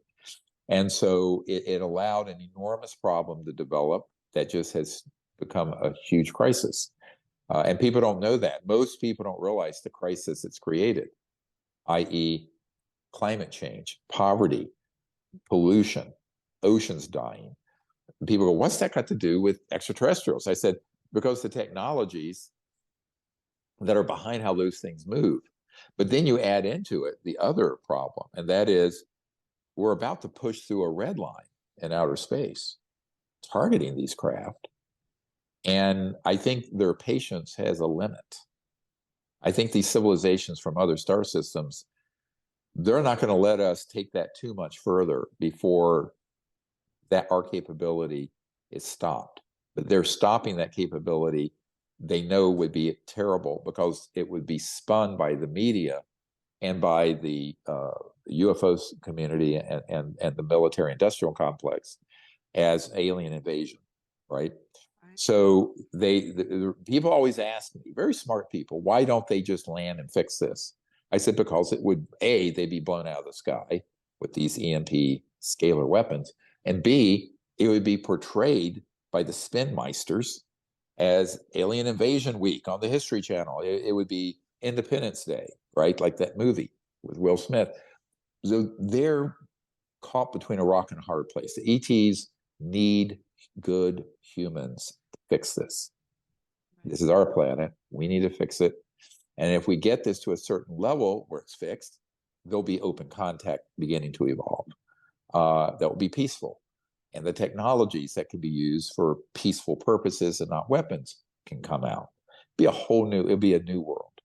And it's like the ETs. Yeah, it's what the ET said to Colonel Corso when, that craft landed out at White Sands and the ET asked him to help stop these tracking and targeting them. And Colonel Corso, he said, "What's in it for me?" And the ET said, "A new world if you can take it." So that was 1956. You do the math. It's time. It's time. Right. It's time. Just imagine what we could learn from them about consciousness. Oh, everything though. I mean, Everything. the universe, consciousness, technologies, healing. Yeah. Oh yeah. I mean, it's just we're really living, half a step out of the jungle as a civilization because of all these wondrous and incredible technologies that have been withheld from humanity. And so the peace dividend, let's call it, of bringing this out and doing it peacefully and then making peaceful contact would completely transform our civilization. In 20 years, you wouldn't recognize it from today. You would not recognize it. Well, I hope that happens. Yeah. I hope Yep. that. Well, here's to that. Thank you, Dr. We'll Greer. raise a glass and a toast to that on New Year's Eve. Yep. And also, this will be available for people on the 31st, right? This will be. Yes. Yes. Okay, on New Year's Eve. So happy New Year's. Happy New Year's. Thank you, All right. Dr. Greer, All right. Thank you for all your 30 years of work also. Thank you. Yeah, you're welcome. You're an angel. Thanks. Thank you. Bye-bye, everybody. Bye.